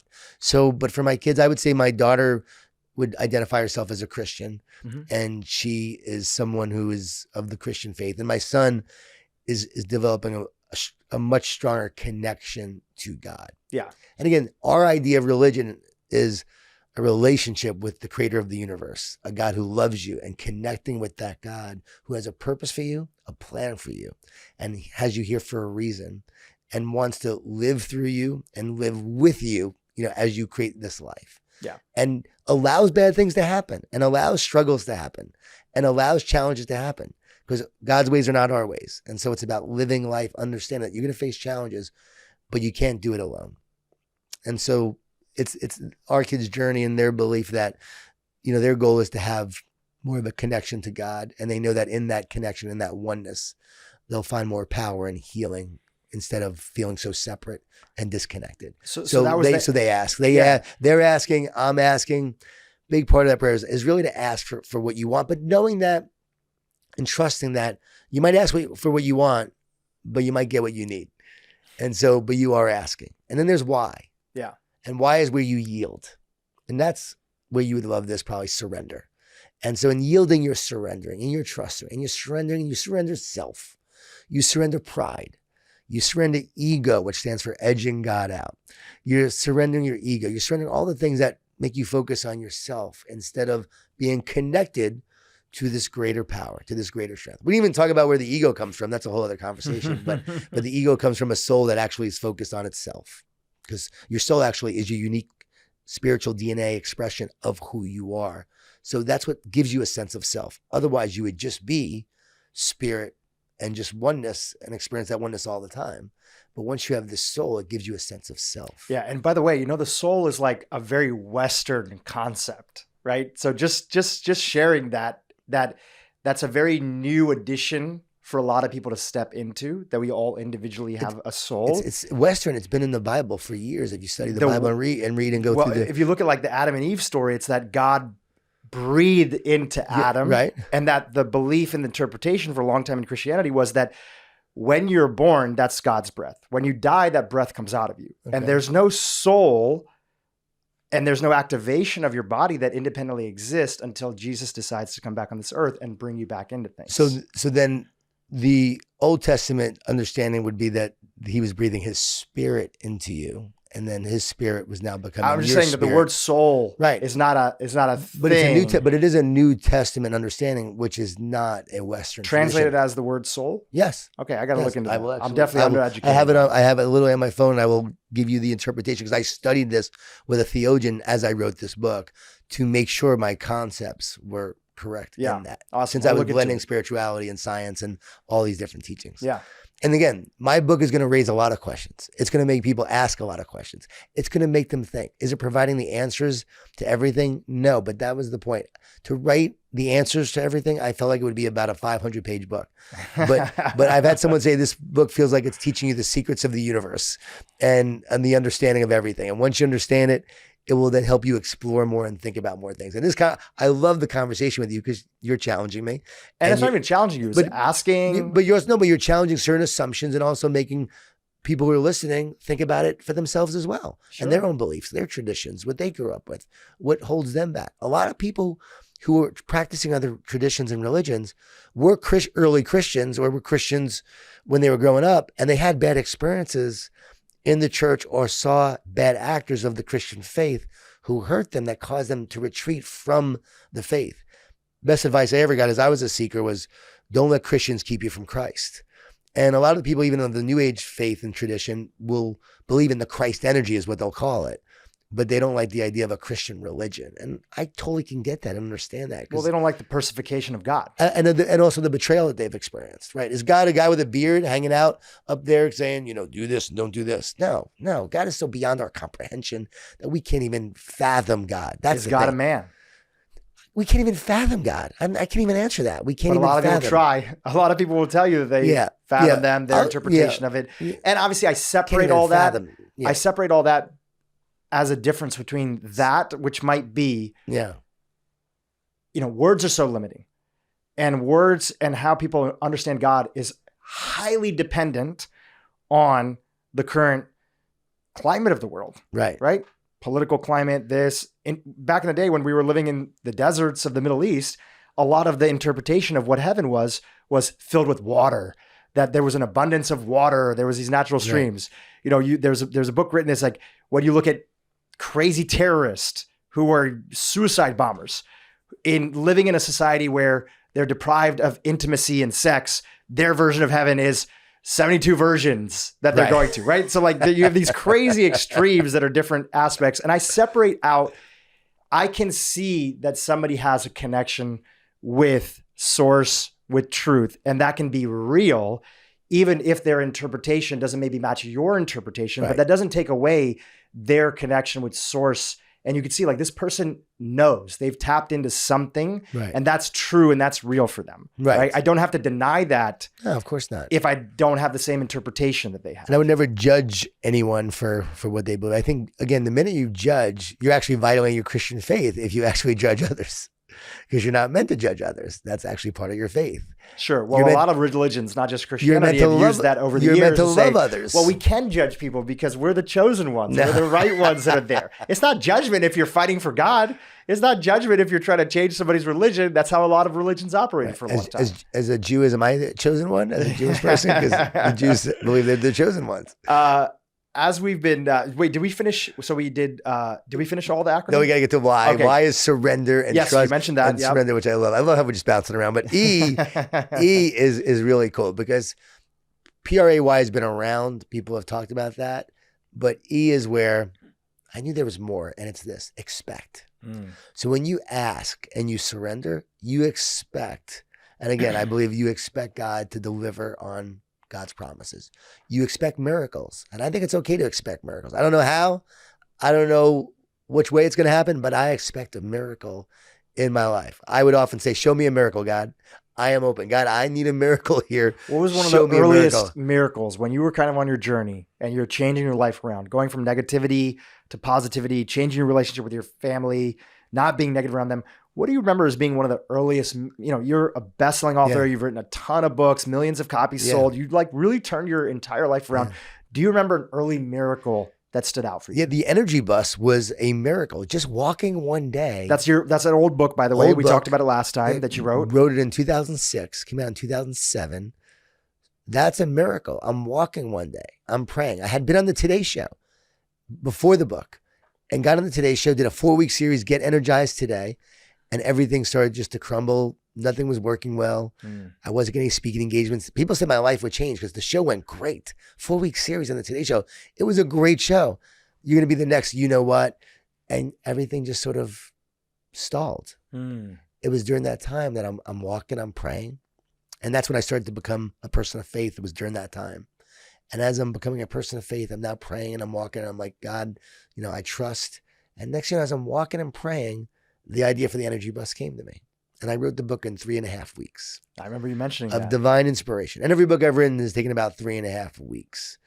And I wrote the book, rejected by over 30 publishers, finally gets published by John and Sons. Bookstores wouldn't carry it. Became a huge hit in South Korea. That was a miracle. It was one of the miracles because I remember thinking, like, how's this book going to get out there? No bookstores would carry it. Wow. And just because it wasn't on their radar, it didn't was on their radar. Enough. Yeah, because it's not because of anything you wrote. It was a self-development book about, it was like personal. It was positivity, positive energy, law of attraction in there. It was purpose. It was love. There's all these different elements, but it was about a guy who was miserable and negative, and it was his team at work and home. And no one ever had written a book about personal and professional and combine them together. So that was unheard of back then. Again, this was before we've been moving towards well-being and social well-being and health and so forth. The book hit the Wall Street Journal bestseller list a week ago and the week before that, all these years later. So it's still out there, still selling. Wyndham Clark read it before he launched his successful bid for the PGA, won the PGA tournament 2 weeks ago. Said he read the energy bus, changed his mindset, and then won it. Told everyone, was on the Golf Channel, Golf Digest. Next, everyone's now reading this book. It continues to still happen like that. There's something special. So the process of that coming together, the divine inspiration, even before the book took off, even the miracle of you getting a download. The idea of the download, it was a download. Yeah. And it was a download. It was literally a download. And I started writing it. The miracle of writing this book as was coming to me, because I didn't have all 10 rules, one chapter at a time, and I'm writing this book. That was a miracle. And then to become a bestseller in South Korea, to get the largest foreign rights deal Wiley had ever done, because I didn't have a lot of money. Literally, largest foreign rights deal ever was the energy bus sold to these two companies that were competing.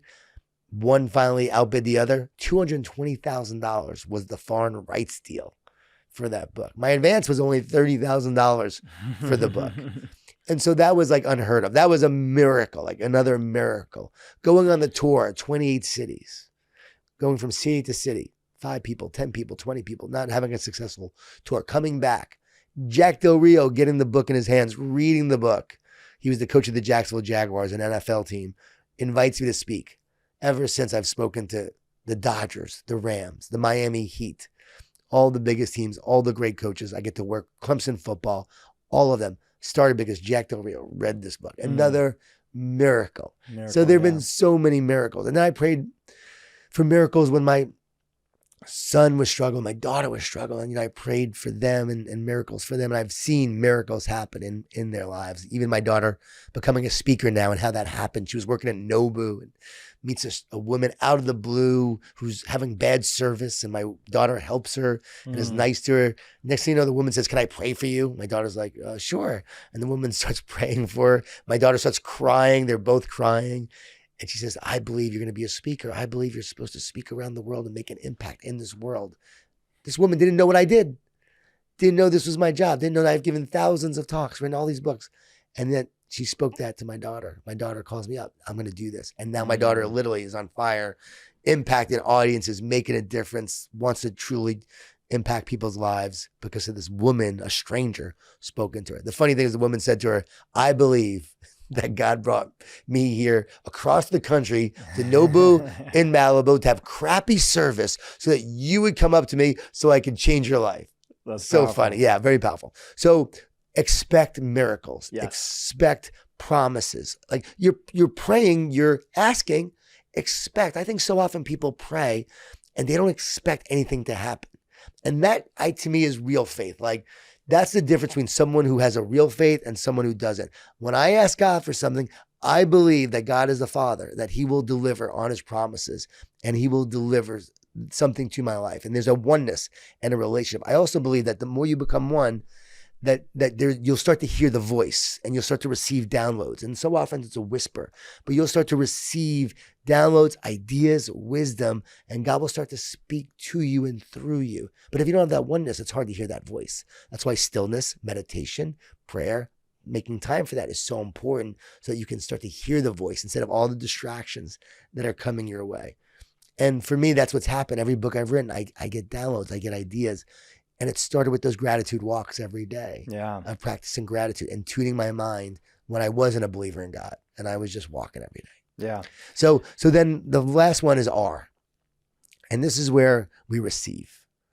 And I think a lot of people don't take the time to just receive. You expect it, but now receive it.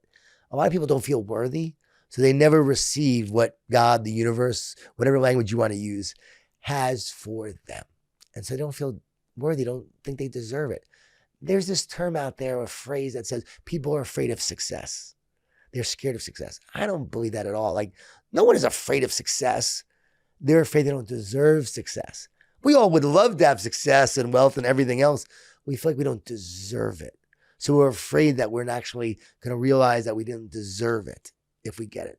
So it actually goes to our imposter syndrome, our feelings of unworthiness, and it's also why we don't receive.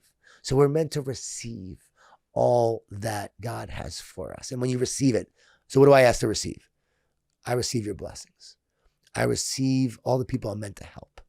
I receive all the wisdom and guidance along the way. I receive all the clients who want to work with me and benefit from my gifts and talents. I receive opportunities like this to be here with you and share this. I receive the work that I'm meant to do and the difference I'm here to make. I receive all of it. I'm here to be a conduit. Not for myself, a conduit for your miracles, for your peace, your joy, your love, your abundance. Make me a conduit, make me an instrument of your peace and all that you want me to do and be to go help and serve others. And I receive it. And once I do that, I'm in a different state. I'm in a different mental state, a different soul and spiritual state. And I believe doing that day in and day out, I'm tuning into that higher frequency and I'm tuning into that voice that I can listen to. And doing that each day has been a game changer. Had my wife do it because my wife was struggling with a lot of negativity. And, recently, you're saying? Yeah, recently. Funny story. My wife is struggling with all this negativity. She goes, I'm getting older. Not gonna be like I was when I was younger. She's talking about physically. I'm sore all the time. My body feels like it's, getting old. I wish I was younger again. Talking about the past, talking about how she feels. A lot of inflammation, just a lot of things like that in general. I'm not gonna be able to play sports like I did when I was younger. So she was just going so negative. I said, honey, where's this coming from? I know where it's coming from, but I knew it was happening. So I go away to a speaking engagement. I come back and all of a sudden she's like a different person. She's walking around all energetic. She's feeling great. She's all energized. I'm like, okay, what's going on here? Have you found a boyfriend or something? Like, what's happening? She goes, no, I talked to the health coach. She was doing this health coaching where they test your blood, your DNA, your genes, everything, really intensive. Yeah. And she said, I was talking to the health coach and the health coach said, this is really rare. We don't see this often. You have the genes of an Olympic athlete, is what they told her. Wow. So now she's like, I am an Olympic athlete. I am powerful. She goes, want to play tennis tomorrow? I'll crush you because I'm an Olympic athlete. She's literally saying that all the time. There was a shift in her mindset. Mindset, perspective, elevating her mindset. All of a sudden, now she's thinking differently. I kid you not, the soreness goes away. The pain goes away. She starts working out harder, starts training. I now share this in my talks because I say, she said, I am. What would happen if you said, I am powerful? I am strong. I am a difference maker. I am here to overcome this challenge. I am here to help others and make a difference. I am a conqueror. I am, a change agent. I am someone who wants to impact the world. You say whatever it is I am. I am healthy. I am whole. I am one. That's actually the end of the book. It says, I am spirit, I am soul, I am one. Mm-hmm. And once you say I am, things start to change. You start to speak life and who you truly are. So that experience with my wife and seeing that just shows and helps us understand the power of that. And so she started praying, P-R-A-Y. And literally within a couple of days, she's like, oh my God, I'm feeling different already. Like, this is amazing. And going back to your experience, like, with your family, which I think is incredible that you had that experience with the psilocybin, right? That I didn't say it right, but that experience, I wonder, like, could you have that same experience if you all went to a retreat together, like an on-site in Nashville? Oh, we do everything. We go to retreats together. Tony Right. Robbins, my parents are deep in the Hindu tradition. Right. They're super involved in service. So in doing that together, could you, I'm wondering, like, that's what I'm trying to figure out. Can prayer have the same impact if you do it every day? And I don't have the answer. Yeah. Will it have the same impact if you do it every day and have some of these pure spiritual peak experiences that people have? Can you have the same experiences you would have if you did a psychedelic to get you there? If my family, for instance, went to a place and we all got together, and after 3 or 4 days of really intensive therapy and working together through our issues and prayer together, could we walk away changed and transformed and feeling connected and feeling loved? Would we have the same, or do you have to have the other to get there? You have to look at it as like, could you get the same thing as it, from brain scans? It's very clear that the amount of neurons that light up. Yes. Right. I've read that and I've researched that. When you are on, in particular, psilocybin in the brain, you have all these, neurons that wire together, fire together. People who have had the same thoughts, the longer you live, the longer your brain is in age, the harder it is to see outside perspective. There is something that's there that it's tougher. Doesn't mean that it's impossible. And obviously, you talk to a bunch of people who read your books and it gives them a completely different perspective. Right. But the amount of neuro pathways that light up when you're on something like a psilocybin and how quickly it happens. And that doesn't mean that it's for everybody. And there's a lot of reasons that people shouldn't do it. Right. But there's something clearly there. And what you're talking about, prayer, offsite, retreat, like, I'm like, why not do both if you can feel that you're ready for, both? And obviously, I want science to study that. Like, there's a researcher he's a neurotheologist. And so he actually studies prayer, meditation of all different religions on the effects of the brain. Dr. Newberg studies all of these things, and it's really cool. So again, just from a practical research standpoint, sure, I would love to study, psychedelics, and love to study the effects of prayer and what lights up, for instance, in the neurons of the brain, and can we have an effect? Because people do feel high when they're done, of course, with meditation or prayer. Yeah, people feel high with a lot of things, but in particular those. And there's people who are really good at it that have honed their craft, and Tibetan Buddhist meditator teachers, monks, and their ability to activate and change their temperature in their body, downregulate their heartbeat, their level of control. But I would love to see that as well too. But what really gets me to where you're going is, from everyone I've talked to who have done psychedelics, it is interesting that so many of them do report this feeling of love. This incredible feeling of love and connection that comes through. Well, it's even more so that's first the sense of oneness. Yes. And when you recognize oneness, you're only left with love. It's not even like love is the entry point. Right. It's the recognition of oneness. That love flows from that. Only left with love. Okay, I have to share this with you. It's whole, W-H-O-L-E. W is, for me, it's walk with God. In your walking, the goal is healing. And in your healing, you become one. And in your oneness, that leads to the L. Love flows. Yeah. And as that love flows, then what happens? It elevates your mind and your soul. So as love from the oneness now elevates your mind and your soul at a higher level. And now you operate at a higher level. So that's whole, W-H-O-L-E. And that's my word for the year. Yeah, that's beautiful. Yeah, I heard that. I heard that in your interview with Ed Milet. That is your word for the year. Jon, this has been great. Thank you for coming on. Thank you for letting me stress test some ideas and ask for clarification. I love it. I love people fully being themselves. And at the end of the day, one of the most important things is, it's like, I understand how important belief is to certain religions, that the primary entry point is belief, right?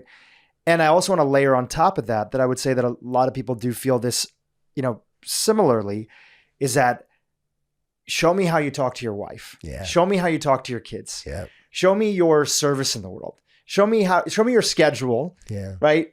Okay, great. You believe what you believe, but show me all that.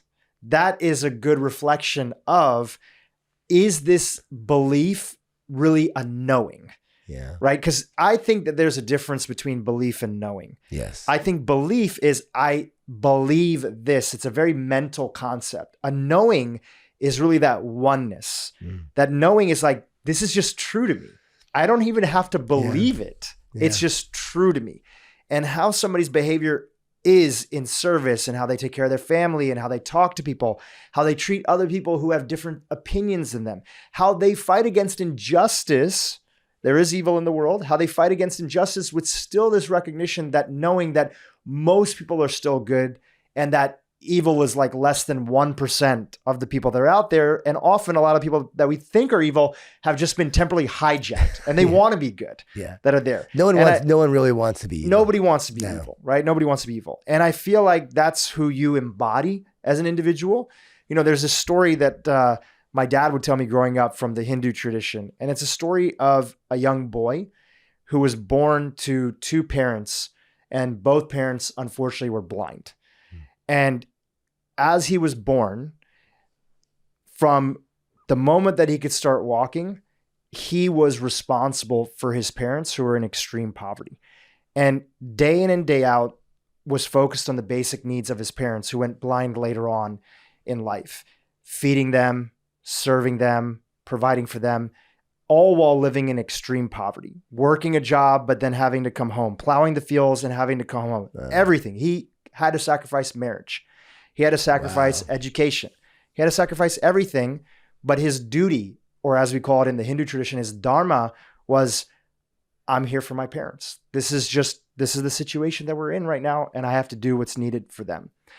As he got older in age and his parents started to become ill, they ultimately, one passed away, and then the second passed away of broken heart syndrome, right? You lose a loved one and your heart is so broken, you end up passing away.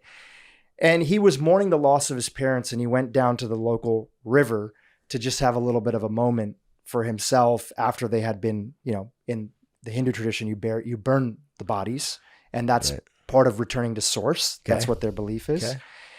And then you put the ashes inside of the river. So he was there putting the ashes in the river, taking a moment for himself. And then again, in this mystical sort of fable and story, God presented himself in the version that is there. It's Krishna from the Hindu tradition. God presented himself and showed up in front of the young boy. And the young boy looked up and said, wow, Krishna, is that really you? And he said, yes, my beloved, this is me. I'm showing up here to talk with you. And the son said, how are you here?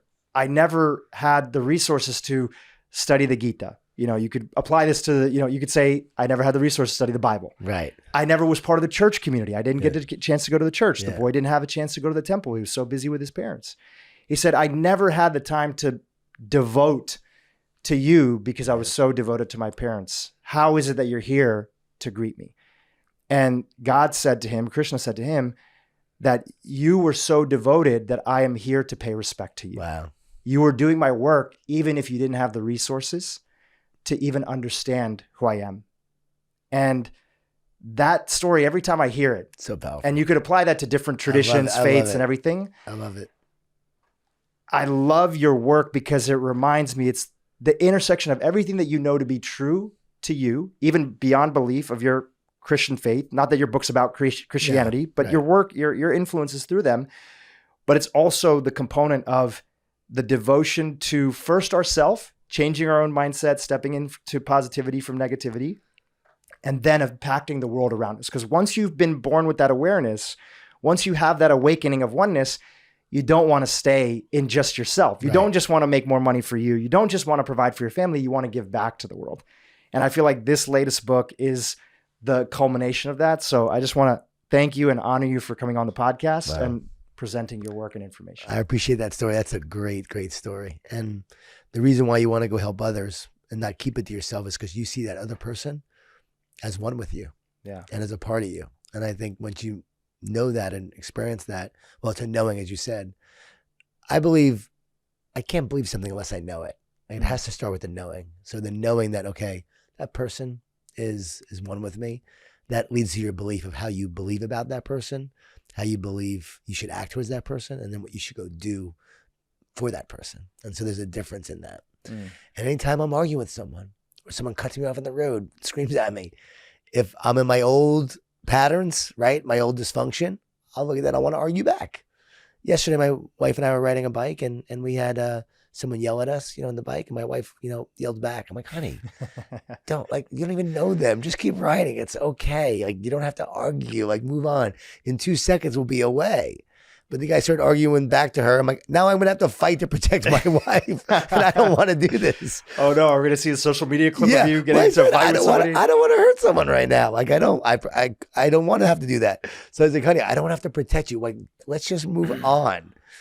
Yeah, she had a moment. She had a moment of reaction. And you know what? Guess what? We're all going to have moments of bad moments. Of course. And it means, guess what? We're not God.